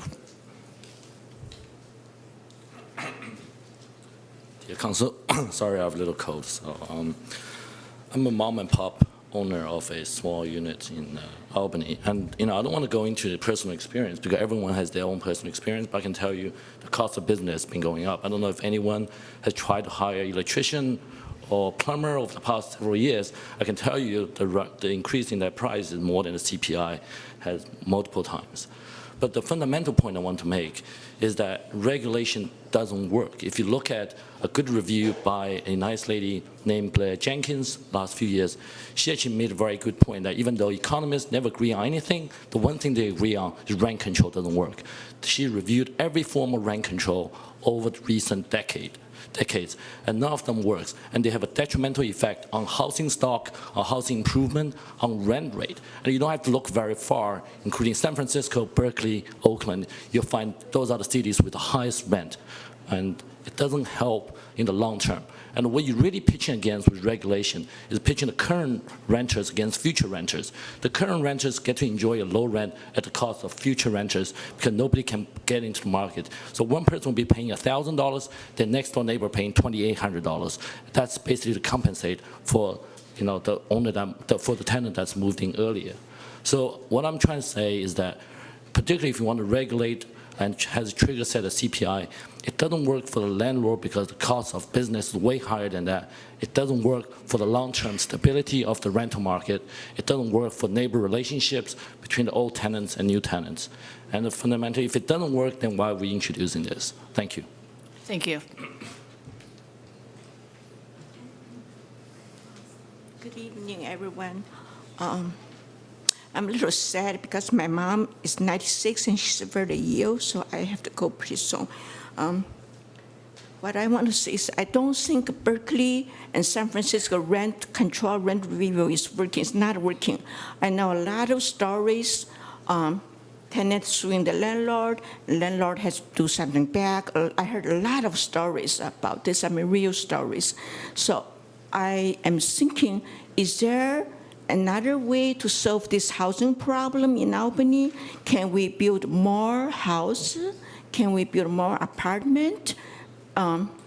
Sell it, rent it out at reasonable price? There must be other ways to solve this problem. I don't think we should, I mean, we don't have to follow San Francisco, Berkeley, those rent review, rent control. There must be other ways. And I have a duplex in Albany. My daughter lives in one unit with a roommate, and the other unit is for another couple with 2 children. They have been there for 10 years, and we get along very, very well. But with rent review, if it's going to be effective, it scares me because the rent I charge them is way, way below market price. And I also heard, I noticed some of my people that I know who has a little property, they are talking about there's going to be rent review, rent control, and their rent is below market price, and they have to raise the rent dramatically to meet the market price. There's a fear among landlords, and we don't want a city with fears and hostility between landlord and tenants. We want a happy Albany. Oh, I'm sorry. I lived in Albany some years ago. It was very, very nice. Peaceful, happy, friendly. We walk on the street, hi to everyone. With rent review or rent control, it's going to be different. Yeah, thank you so much. Thank you.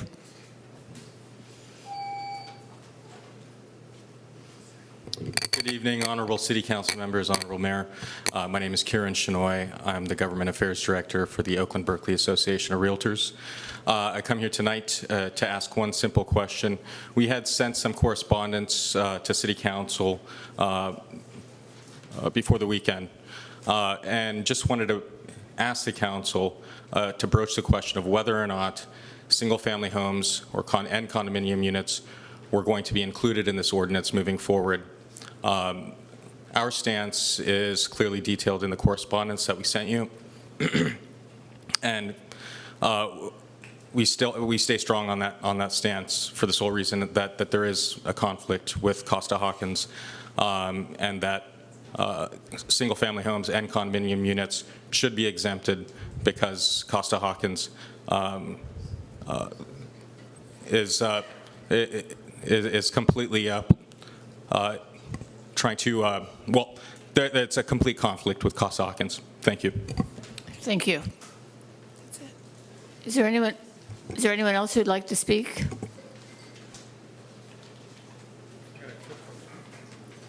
Hey, my name's Sam Hoffman. I own a duplex. I see the value in promoting a rent review board. I am of the opinion that in many, many cases, fostering communication between landlords and tenants is the best first step, and I think this draft should focus on that. Then in later drafts, at a later date, when more data is available and has been reviewed on the success of that or failure, considering limits and imposing limits would be prudent at that time. Thank you very much. Thank you. Michelle?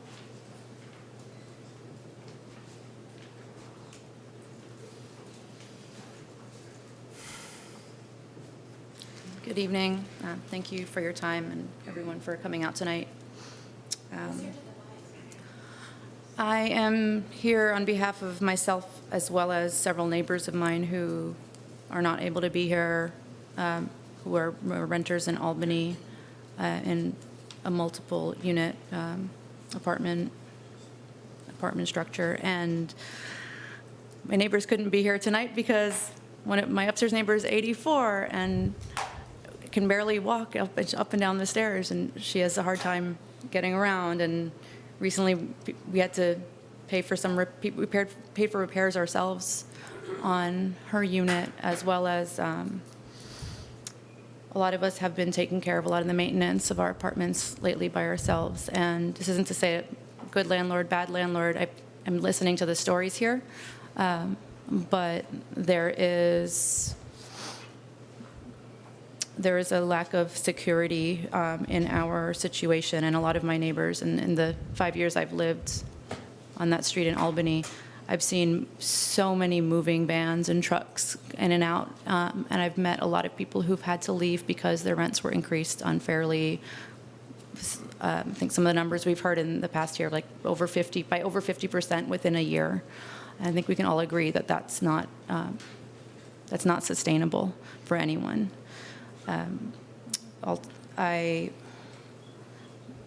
If my rent were to increase by that amount, I don't think I could, in the same amount of time, increase my income to sustain that, and that's de facto eviction. I also support just cause for eviction, and I think 7% is more than a fair amount for a trigger for rent review.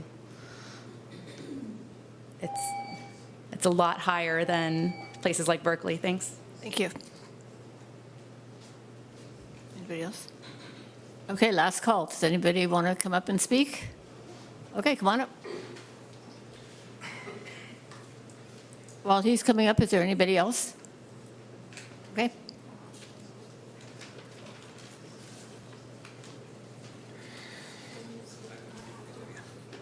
Good evening. I'm here to say that I'm against the law that you guys required, and I'll tell you why. Because we are in Albany and all the cities between landlord and tenant. I'm a landlord, by the way. I have a small duplex. My situation with my tenant, perfect. Not much raise. If I have raised a little bit of garbage, water, I'll tell him, you have $30, $40 difference, no problem. But when the landlord, they start hearing about the rent control, that's what scared everybody. It scared the landlord, it scared the tenant, and that's what we are facing today. We didn't have to be here today if we didn't have this problem. Look at the city of San Francisco and all the cities around. They're facing the big problem, and I think we're going to face it again in this small community. We didn't need that. Now, sure, I sympathize with the tenants. Sure, a tenant, he have to have a further replaced, and I am with that. But at the same time, the landlord, he gonna make sure that he's paying his expenses. When I have a house or a unit that being destroyed by I'm not gonna say destroyed, a big damage by a tenant, and I have to spend $12,000, $13,000 to fix it. And I lost 2-3 months of rent. This is $15,000. If I calculate the $15,000 means what? $1,200 per month? Even I raise $100 only, I need more than 10 years to collect this money back to my pocket. Do you think this is fair? I'm not sure if this is fair. Thank you. Thank you. Okay, bring it back to council. I think there were a couple of questions I think would be appropriate to answer, if I can find them. So Isabel, could you talk a little bit about the number of units and where that number comes from? So the number of units comes from the business license fee that the city collects for all rental properties. So currently we have 825 business licenses for rental, for buildings being rented, and of those 2,004 units, which includes 2,004 units. Okay. And what what is meant by a unit? It's an like a single residence, like an apartment or a family home, a condo, any unit that somebody lives in and is rented. Okay. We might, I don't know if we need to clarify that a little bit or if a unit is adequate.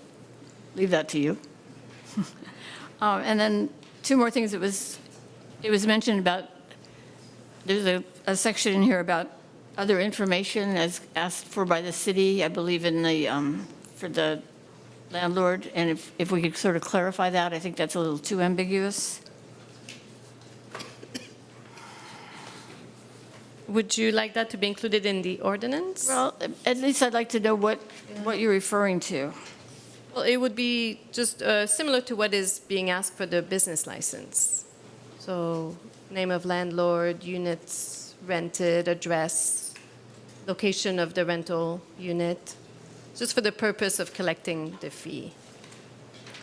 So maybe we could take out that phrase that says other information. I'm sorry, I don't exactly know where this is. Let's see, Peter Campbell, I think you're the one that mentioned that. Do you know where that is? Section 5-25.5. Okay, never mind, Craig has it. I'm sorry, what? Section 5-25.5, where there's discussion of property registration and fees. There's a registration form that includes certain specified information. Then there's kind of the catch-all of, as well as other information. This is on the second to last page. Okay. We might want to think about that other information piece. That might be, make people nervous. Again, I guess the other thing, Craig, if you don't mind, could you give us your thoughts about the ordinance in relation to Costa-Hawkins? Yeah, I sure can. The Realtor's position is partially correct, in my opinion. The Costa-Hawkins law does preempt a local rent control regulation as applied to single-family homes or condominiums or units constructed after February 1st of 1995. My position would be that the ordinance as currently proposed does not constitute rent control. There are provisions that void rent increases if a landlord does not go through a certain process in terms of providing a specified notice, participating in good faith in conciliation and mediation. But the city would not be regulating the amount of any allowable rent increase. So my position would be that the ordinance as presented does not conflict with Costa-Hawkins. Thank you. Okay, comments from council? Michael, you want to start? Yeah, I just want to say that while I was, at the beginning of the meeting, I was looking up the Albany census data, and the census does say that there are 8,000 living units in Albany, and half of them are rentals. So that's about 4,000. So if you take them out, you take out University Village, I'm sorry, I don't know why I lost my voice, but it'll come back. Oh, joy. That would be about 3,000. But to me, this is precisely why we need to gather this kind of information. And one of the real advantages of this rent review program is so we can get some idea of how many units there are and what the rents are. And I'm sorry if I refer to people by their first names, but we've been doing this for 2 years now. I sort of know everybody in the audience, or at least half. Peter, what's Peter's last name? Goodman? Campbell. Peter did have some concerns about the information, but I want to stress that there really is some information we've got to collect just to be able to make rational decisions. And one would be just how much rent is being charged. My impression is, both from what I read in the papers and what I hear from landlords in this town, is rents have stabilized and are dropping a little. So the immediate crisis is over. They're still a little high. I can tell you, a year ago, my son was renting a 500 square foot studio in Emeryville, and the rent was over $2,000. So maybe rents have softened since then, I don't know. So I want to go back and address some specific points. I don't know if Yvonne Tom is still out there, but I know where you live, Yvonne, but we got rid of the parking requirements already. You don't have to worry about that anymore. That was one of the reasons we did the Measure D revision. So if I can't find you, I'll come talk to you about it. Other points, Ian, the attorney for the landlords, did mention the value of finding information. I concur with that. There's many people spoke tonight who are still have the misperception that we are planning on doing rent control because they say it didn't work in all Berkeley and San Francisco. We agree with that because we decided months and months ago we weren't going to do rent control. That's been off the table for at least a year. The kind of rent review program we do leads to arbitration, and showing up for the mediation, rather. Showing up for the mediation is required, but once it's done and both sides have talked to each other, the landlord is still free to do whatever they want with their rent. We are not attempting to control rent. We're just trying to get people to talk to each other. And that's how this works in Union City and in Fremont and in San Leandro. And I think the track record has been pretty good. So this is not rent control. This is not what happened in San Francisco. This is not what happened in Berkeley. Reza, I'm sorry, just use your first name. Again, Reza just walked out, I think. We're not going to rent control. It's too complicated for a town this size. It really isn't even on the horizon. What we've really struggled to get right here in those almost 2 years we've been thinking about that is we realize and acknowledge that a lot of our mom and pops basically already provide affordable housing. I know landlords, I talked to them about how much they rent their units for. Some of them don't have mortgages anymore. They're good friends with their tenants. And that situation isn't broke, and we don't want to fix it. We want to set, like, for example, the 7% figure, we want to set that level high enough that the mom and pops who get along well with their tenants and are being good landlords fly under the radar screen. We don't want to mess with a good thing.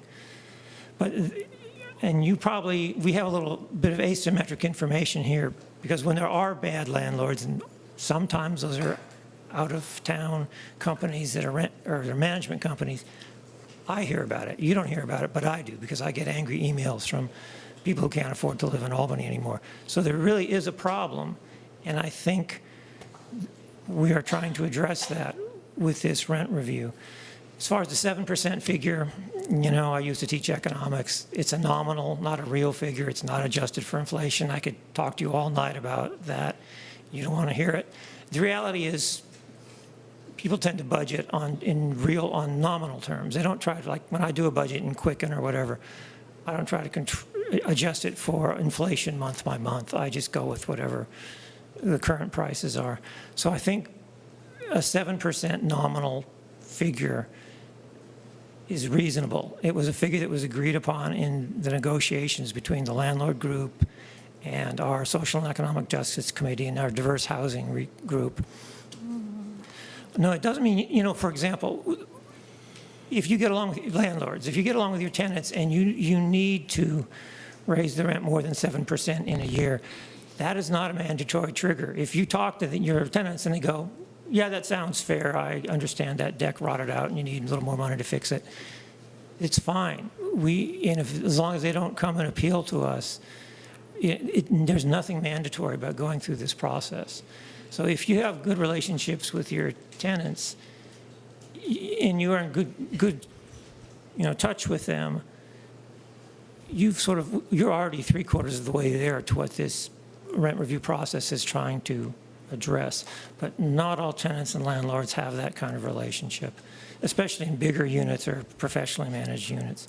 So we're trying to, walk a tightrope here and not fix things that don't need to be fixed, but we do want to address things that do need to be fixed. And I'll go through the rest of this fast because I'm sure other people have other things to say. Oh, the $15 fee, is that annually or monthly? Annual. $15 annual fee. I mean, come on. It's not worth hassling with I just think it doesn't really matter who absorbs it. That's not something worth fighting about, $15 a year. Come on. Let's be real.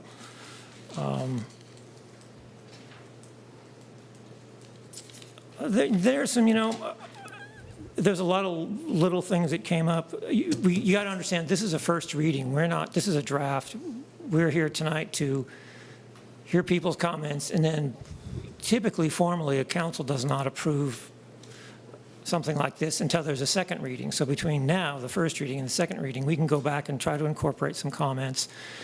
I'm not sure how formal a process we'll want to do, but what this town will see upon the second reading will have some of your comments incorporated. So we're not done tonight. I want to stress that. And I'm not sure, maybe Isabel can tell us what the timeline is going to be for when we're going to come. We'll be back for the second reading. But there will be more process. That's all I wanted to say. And that's it. I'd just like to jump in here for a minute. I'd like to get as many concrete changes that we'd like and get it to staff tonight. So when it comes back, it's coming back as a fairly finalized draft. Does that make sense to you three? Yeah, the return of the ordinance for second reading will really depend on the substance of the changes suggested. But let's try to get all the changes in tonight. And I would just like to finish by saying thank you all for your patience and being polite. This is a much more constructive and better meeting than the ones we were having a year and a half ago. Your turn. Okay, I'm up. I have a whole bunch of ideas that were going in my head, and I'll try to organize them in some sense, in some way that makes sense. Once again, as Michael said, we're not supporting rent control. I firmly believe that's not the path we're going down here. We're basically trying to get a handle on what is going on in rent and set up this dialogue between landlords and tenants. Yes, this will probably change the dynamic a bit here and some of the relationships, particularly for the smaller landlords, who many of which are very close to their tenants.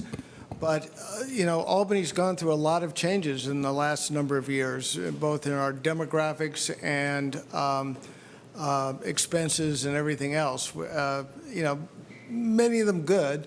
I think our city manager sent out something recently about how we're now the second most desirable place in California to live.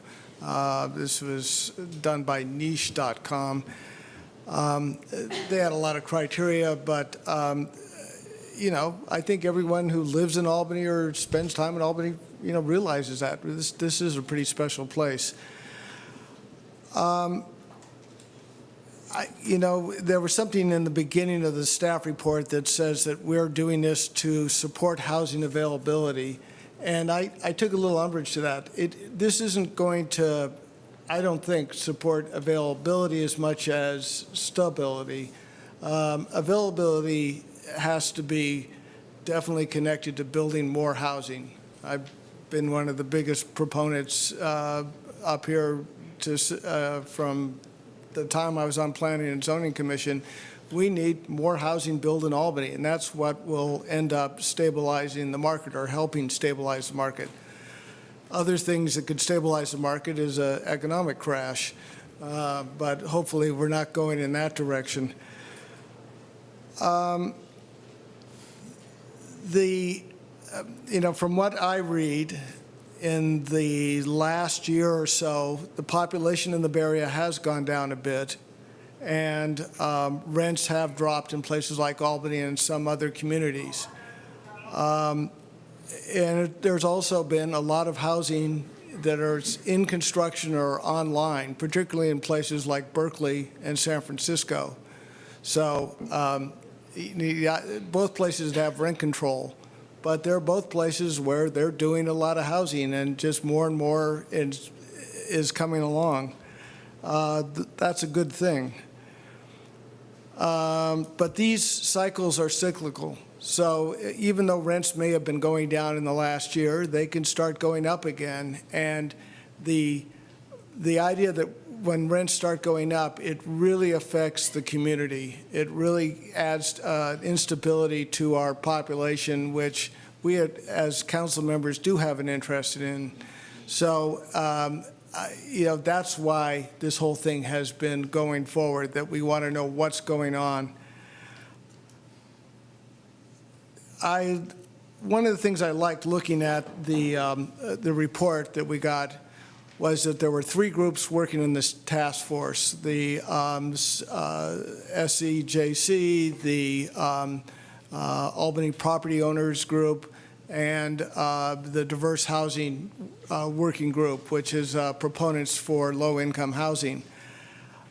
I think you all should pat yourselves on the back of how many things you were able to agree with, which I think is a good thing. There are some differences here, and we're trying to address those. But for the most part, I think people have a good sense of how something like this could go forward and be shaped.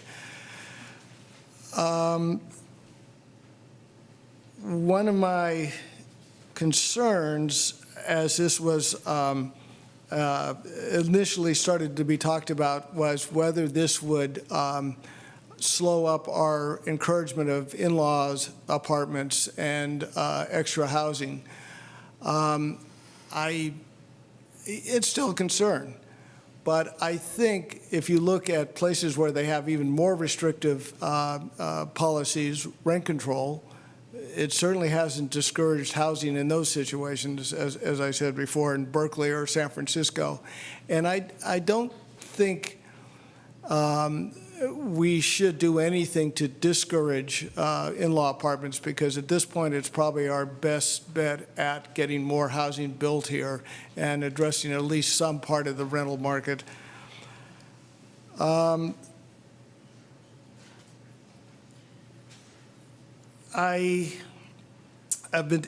was a lot of discussion about whether 7% should be the number or the amount that rent goes up to trigger some kind of rental mediation. If you look at that in 1 year, that's not so much.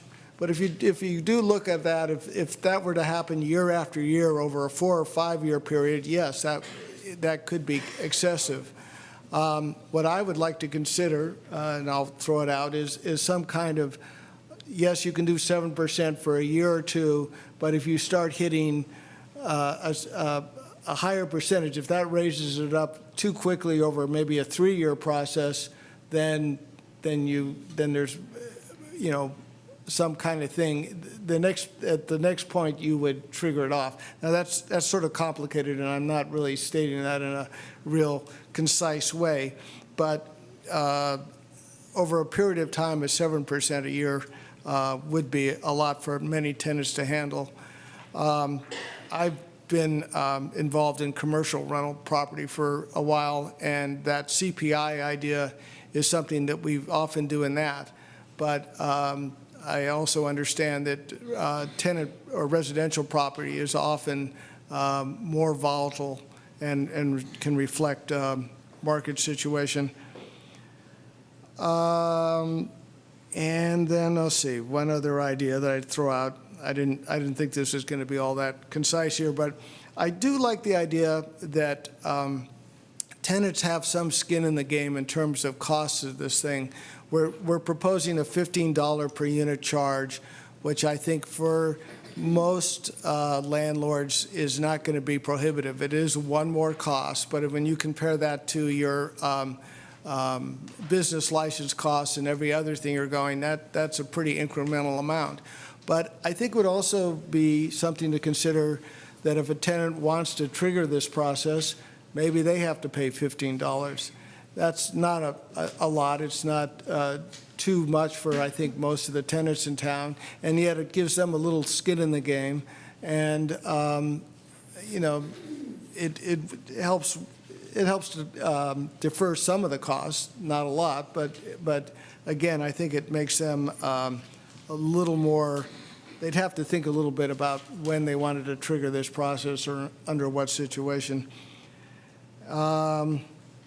I have other ideas on pass-through costs. I'd like to see some consideration of costs that landlords can control, say parking or storage, be something that would be considered as part of this, the cost of rent, and yet I don't think they should be penalized for if they have to pay more on utilities or property taxes go up, or if they say they have a mortgage that the interest rate has changed, then I think those are legitimate costs that could be added on to a rent increase.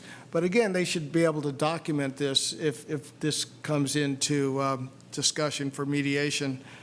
I'm not so sure that I would feel good about a landlord refinancing their building in order to take out a large amount of money to use somewhere else, not on the building, and then charging the tenants for this new increase in their mortgage costs. There's something unfair to my mind about that. But that's getting a little granular, but those are the comments I've written down so far. Rochelle?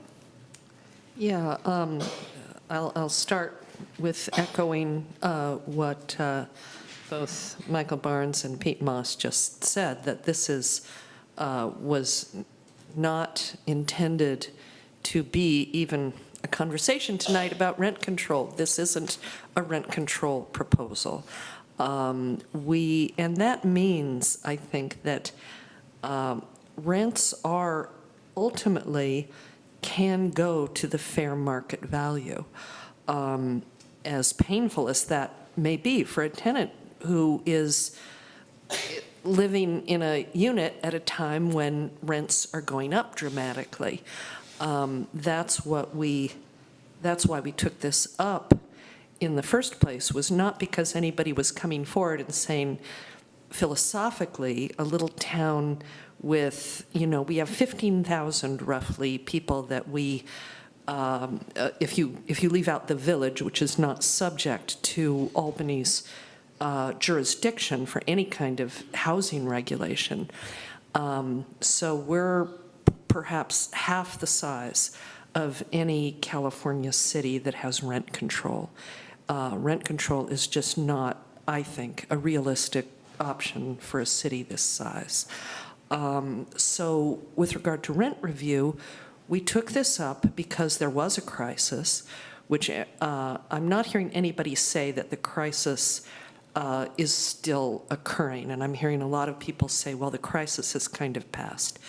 But the crisis could recur at any time.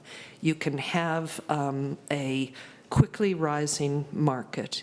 You can also have, outside of the crisis that affects the broad population, you can have the very typical situation where you've had a lovely landlord and they have charged very reasonable rents, and over time, the rent has become below market. And then your landlord decides to go out of business, or dies or something, they sell it, and a new landlord comes in and hits you with fair market value rent, and it's essentially an eviction. You get, a huge increase that you cannot pay. And what a rent review process and a number for triggering rent review does is it spreads that process out over time so that it doesn't happen overnight. It happens over time. So I think that that's the point of the 7%, is not that how much is reasonable for rents to rise over time. We're saying that rents can rise to the fair market value, but we're saying that's the ceiling of which it's really reasonable to raise in any one given year. It shouldn't be, people should not be hit with 50% rent increases. We've heard horror story after horror story about that. So I lean to supporting the staff proposal. A few little tweaks. I think it is important that we have rent review because we need to protect people from those terrible situations. The main tweak that I wanted to ask the staff about is the issue of habitability. And we've had a few people get up and say, the rent's going up, but my place is not being maintained. And I don't know if the city has a mechanism to assist people. I assume that the Eden, the program that we participate in, the mediation program, could help people with that. Eco housing? Yeah. Mhm. Yeah. They do provide assistance to tenants and landlords in those circumstances. Good. If there is, I would like us to think between this reading and the next, whether there is anything that we should think about in connection with rent review, because part of the rent review, it seems to me, is not only what you're paying, but what you're getting in return. If your place is not being maintained, in effect, you're paying more for less than you bargained for. And so I think that we should look at if there is anything that we can do through this ordinance to help support people who are being mistreated in that manner.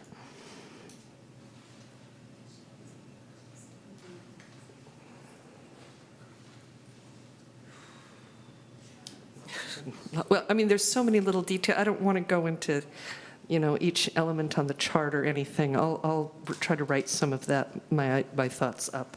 Okay. But that's my main thing that I'd like considered here. Can I just say a few more things that I forgot, really? 30 seconds. Margie, I haven't forgotten your comments, and I will pass them on for consideration in round 2. There are state laws that govern apartment health standards and maintenance standards, are there not? There are. I mean, the city does provide support to tenants through eco-housing by providing funding for advice and advocacy on behalf of tenants. We don't do that directly through city staff, but there are state laws that those organizations invoke, such as a warranty of habitability, which is basically a legal requirement that units that are being rented out are actually habitable.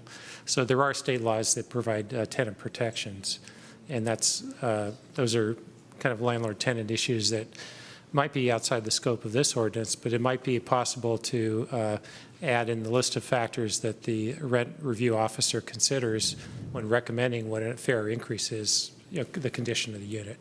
Yeah. Well, I think along that line, if nothing else happens, it at least starts a dialogue so the tenant feels like there's a resource there. They have somebody they can talk to about this kind of situation. So I think that is perhaps just kind of a side benefit that perhaps we hadn't even thought about. So I guess I'm going to be the one that goes sort of line by line, but I don't have a whole lot of lines. Okay.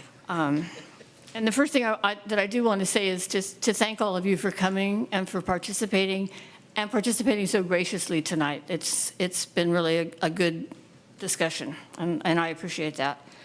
Some of these, we got some emails today. Some of my comments come from those emails that I thought were good points, and I think we should look at. And I think it was mentioned tonight on the findings. When I read that, I had a little flinch about governmental interest, and that seemed a little scary. How about something like, and Nicole, I could email all this to you.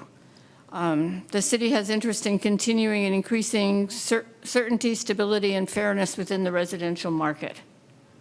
I think that's a little softer. I think that might work. For base rent, I agree with Pete. I think utilities should not be, the landlord doesn't have any control over the utilities. It's what it is. But I think things like storage and parking and maybe the gardening service and all of those things, I think those should be included in with the base rent. The notice of availability, I like getting that when the person moves in, that they're given something that explains about the rent review program. And then again, if the rent is raised. So they have 2 opportunities to see that. Somebody mentioned about the conditions for good cause including things like jury duty, non-refundable travel fees. I don't know how many more detailed things we want to put in, but we might want to think about the best way to express that. Factors considered during mediation. I think that in the chart, the property owners had a little concern about financial information sort of being given out to tenants, and the same conversely, I believe. It seems like that information could go to the mediator and not sort of everyone in the process, and I don't know, but we might think about that. You know, I do have a little angst about the 7%. I think it's high. You know, I'm looking at the CPI. I can also understand that the cost of repairs and labor and all those things are higher than the CPI, so I'm wondering if a 5% trigger would be a good compromise. I think that's something we might want to think about. That would be us. I like Brian Martin's idea about the email. I think we could add that phrase in there. And as far as the fee, I do think it's important for everybody to have some skin in the game. Certainly the city's going to have the biggest piece, and that's fine. I think $15, the tenant and the landlord could both pay that. I don't think that's outrageous. You know, just sort of some general thoughts as far as, you know, the housing crisis is somewhat let up, I think, but it'll come back at some point. We don't know when, but it will. And I don't want to be behind the curve again, so when people are coming, we're going, oh, we should probably start thinking about this. We need to think about it now so that we have something in place. You know, we are trying to find a balance, and it's difficult to find the perfect balance. And I think it's important to remember that it's an ordinance. We can change it. We don't want to be changing it every month, but it doesn't mean we're going to have it forever. We can change it. We can make adjustments to it. And I don't want the perfect to ruin the good. And sometimes I think we get kind of caught up in making the perfect decision. And I think we can get something that's really good, and that's what we need right now. So with all of that, I'm not sure what the next step is. Do you want? So we have the suggested changes. One thing that I want to be clear on is, as each council member are providing suggested changes, that there is general concurrence on those changes, and one certainly of substance is the trigger. Right. So I'd like some direction from the council at large on what % you'd like to see in the second reading. Okay, before we do that one, let's do the little ones first, so we get those, maybe they're easier. Are there any thoughts about either what any of us have said that maybe you do or don't support on the smaller pieces? Yeah, I think it's one of the smaller pieces, but the whole skin in the game thing, you know, I think there's been a couple suggestions. One, that tenants pay the same as landlords do on a yearly basis. I think I would leave it at if a tenant wants to initiate the process of mediation, that they have a one-time cost that they put forward, and that could be 15, that could be 25, it could be more. I'm not sure what that number is, but not so much that it would discourage anybody from doing it, but enough to make somebody realize, well, I'm doing this, I'm committing to it, and I'm going to participate in the process. Like a copay at Kaiser. Yeah, like a copay. Copay, okay. Exactly. Your thoughts?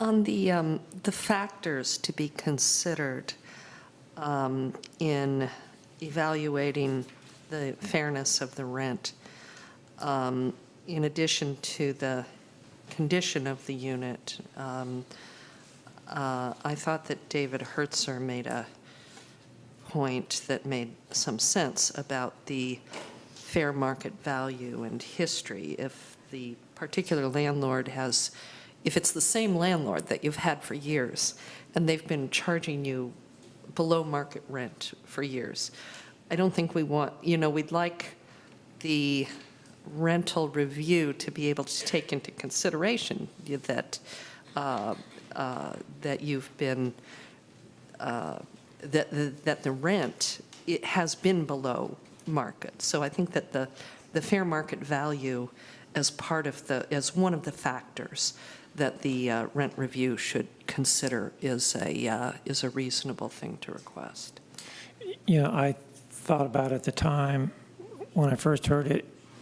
It's an interesting concept, and it's something we do when you buy or sell a house. You have an appraiser come in and appraise the house, but appraising apartments could be a pretty sticky issue. And so although I think it would be good information, I'm a little concerned whether or not the city has the resources to do a good job of trying to calculate fair market rates.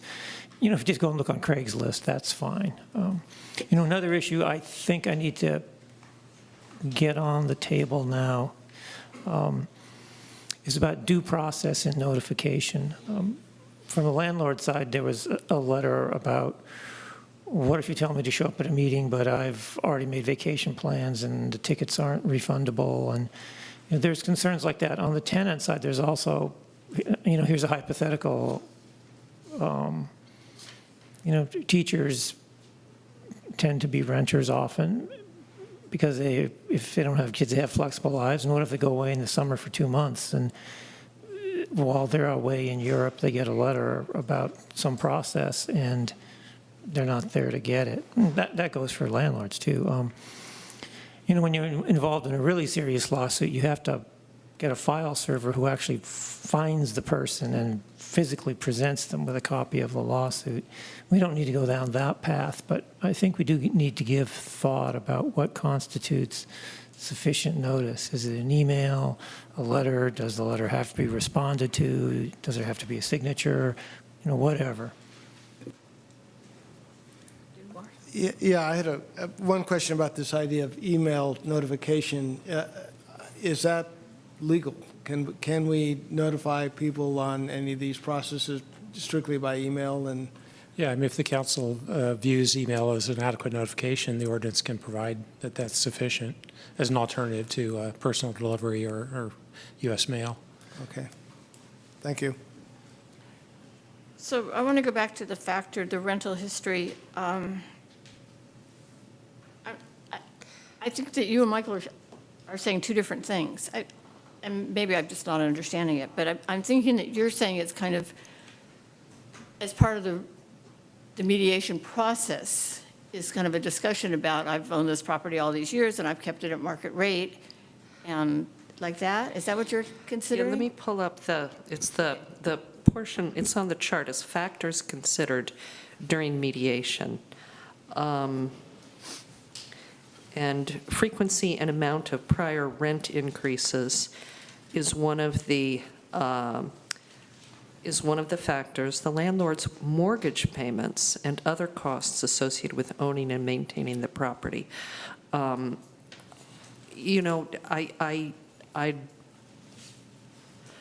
think that I'm a little uncomfortable with that. I don't think that someone having a mortgage, somebody comes in, the situation that I described where the property is sold, long-time reasonable landlord, and a new owner comes in and they have a big mortgage and they jack up the rents to market immediately so that they can make their mortgage. That is something we need people to take into consideration when they're buying property, that they may need to spread out that change over some period of years because of rent review. So I'm not a fan of having the mortgage payments as a factor. I would rather that the factor be any evidence that either party can produce of fair market value. You take one of the situations that was described to us was a family situation, but it could have been an ordinary landlord situation where the person was charging $350 a month. because they loved their tenant, literally loved their tenant. But that should be, I think, part of the consideration. That's much more important to me in evaluating the fairness of a rent increase than whether the person has a mortgage on that unit, whether they have been providing below market rate housing over time. Well, in fact, one of the first people that spoke was the fellow who'd been a long-term landlord who said he taught economics at Stanford. And he said the same thing, that whether or not there's a mortgage is kind of irrelevant. Yeah, I think that's true.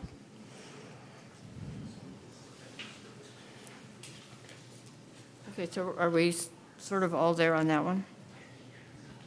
So you're saying it should be like... I'm saying we could drop the mortgage. We should keep other costs, because things like the costs that we impose, we say, you got to fix your sidewalk. Well, that's a cost that is reasonable to think about in looking at rents. But I would say strike the mortgage and replace it with fair market value. I will say, based on my own personal experience as a homeowner, ideally we'd like landlords to build in generous, amounts of depreciation into their business plan so that when one-time costs come up, they have money socked away to cover them. That's how depreciation is supposed to work. But if you look at my back porch and look how much money I've saved to fix that back porch, I'm not a very good example of doing that myself. So, that's why I think rents can fluctuate sometimes. Okay, are there any other small pieces we want to look at? Okay, then let's look at the trigger. Like I say, I think 7 really goes up over time, and which is why I thought 5 would be kind of a compromise. I'll just say, inflation's been pretty low for a while, but if you have a 5% trigger and we encounter a situation like, I don't know, maybe we have a crazy president who starts a trade war and all heck breaks, that couldn't possibly happen. But just in case, if you have 5% inflation, you have a 5% trigger, that means that any real price increase that the landlord wants to propose automatically triggers a rent review. So I think there needs to be some kind of buffer in there. Inflation typically, even when it's low, runs 2 or 3%. So you're looking now at about a 4% real price gap there. And 4% seems reasonable. I don't know. I mean, our working group came up with 7% as a compromise. I'm not sure if anyone wants to clarify that. They actually did not agree on that. What you see suggested as 7% is what staff has suggested based on the other cities that have a rent review program. Oh, I'm sorry, I stand corrected. I can certainly live with 7%. If the lower you make that trigger, the more and more rent reviews we're going to see.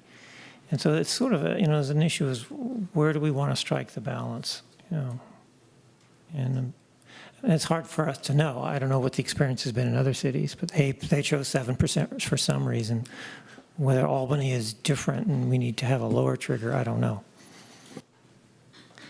This trigger number, it seems to me, is going to have to be reviewed very frequently, because it could be a very high number right now with inflation so low, but it could be a very low number if inflation were to take off. So it seems to me it's something that should probably be revisited annually. And for right now, 7% seems quite high to me. Well, I wonder if we could consider, essentially inflation is CPI, as I understand it anyway. And so if you had CPI plus 2%, whatever that, or plus 3% or plus 4%, something that ties it both to CPI and allows for some market return, That's a good idea. Then it doesn't have to be revisited every It year. doesn't have to be revisited. Yeah. We have this formula. So if CPI all of a sudden goes haywire, then, the rents would be going up conceivably. But if CPI stays low, then there's presumably not as much of a reason to raise rents. So Does that create any Costa-Hawkins issues to tie it to the CPI? No, I don't think it does, but it does kind of create a issue of making sure that people who are subject to that requirement to provide notice of rent increase over a certain threshold know what the threshold is. Well, Yeah, you it's can messy. get the CPI by going online and on a government website, and that, Yeah, it'd require the landlords to go figure it out, yeah. Also, Yeah, we that's retrospective CPI. Nobody knows what the inflation rate is now. They only, that data is old. It lags by several months. One alternative for consideration would be that the council provide in the ordinance that the threshold or trigger would be set by resolution of the city council, so it'd be easier to review that periodically and revise it as necessary based on what's happening with inflation. Yeah, that makes sense. Okay. But we have to remember, this trigger amount doesn't say anything about ultimately how much the rent increase the landlords can charge. The landlords still are free to, once they've been through the mediation process, to raise the rent as much as they like, because we're not doing rent control, we're just asking there to be a rent review. So you got to just keep in perspective what the 7% means. Okay, well, I think what I'd like is to have a motion on this, and then just the rest of it could be just giving you direction. So I'll make a motion that we set the trigger at 5%. What about, Set it by, and then change it by resolution as needed. Is that seems, Or annually, make it an annual I think review. it'd have to at least be annually, yeah. okay.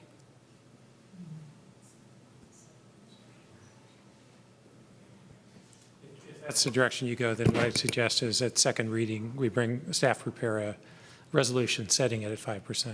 So that, and then you could annually amend that resolution as necessary without having to go through the ordinance amendment process. Okay. I'll second that. so we still need a vote tonight. Are we now voting on Craig's suggestion? It's at 5% with the council resolution annually. Does that work? Okay, and you've, To be included in the second reading. Right. so, and you're still seconding that? And I'm seconding. Okay. Do you need to repeat it? Councilmember Barnes? Yes. Councilmember Moss? Yes. Councilmember Pilch? I'm sorry. Excused? Vice Mayor Nason? Yes. Mayor McQuaid? Yes, and that motion carries. And you have enough direction for the other changes that we put in there? And we can also email them to you? And then if as you're so good at, a red line version would be really great. Well, thank you again. You still need to vote on the introduction of the ordinance Oh. I'm sorry, you asked. in more detail. Well, no, I was doing the direction piece. Okay, can I get a motion? I don't have it even written down. Hang on, sorry.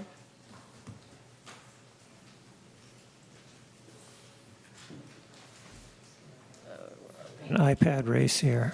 Okay, I get a motion for the staff recommendation to introduce the ordinance 2018-02, adding Chapter 5-25 rent review to Chapter 5 of the City of Albany Municipal Code, first reading. Is that good? That was a motion. Second.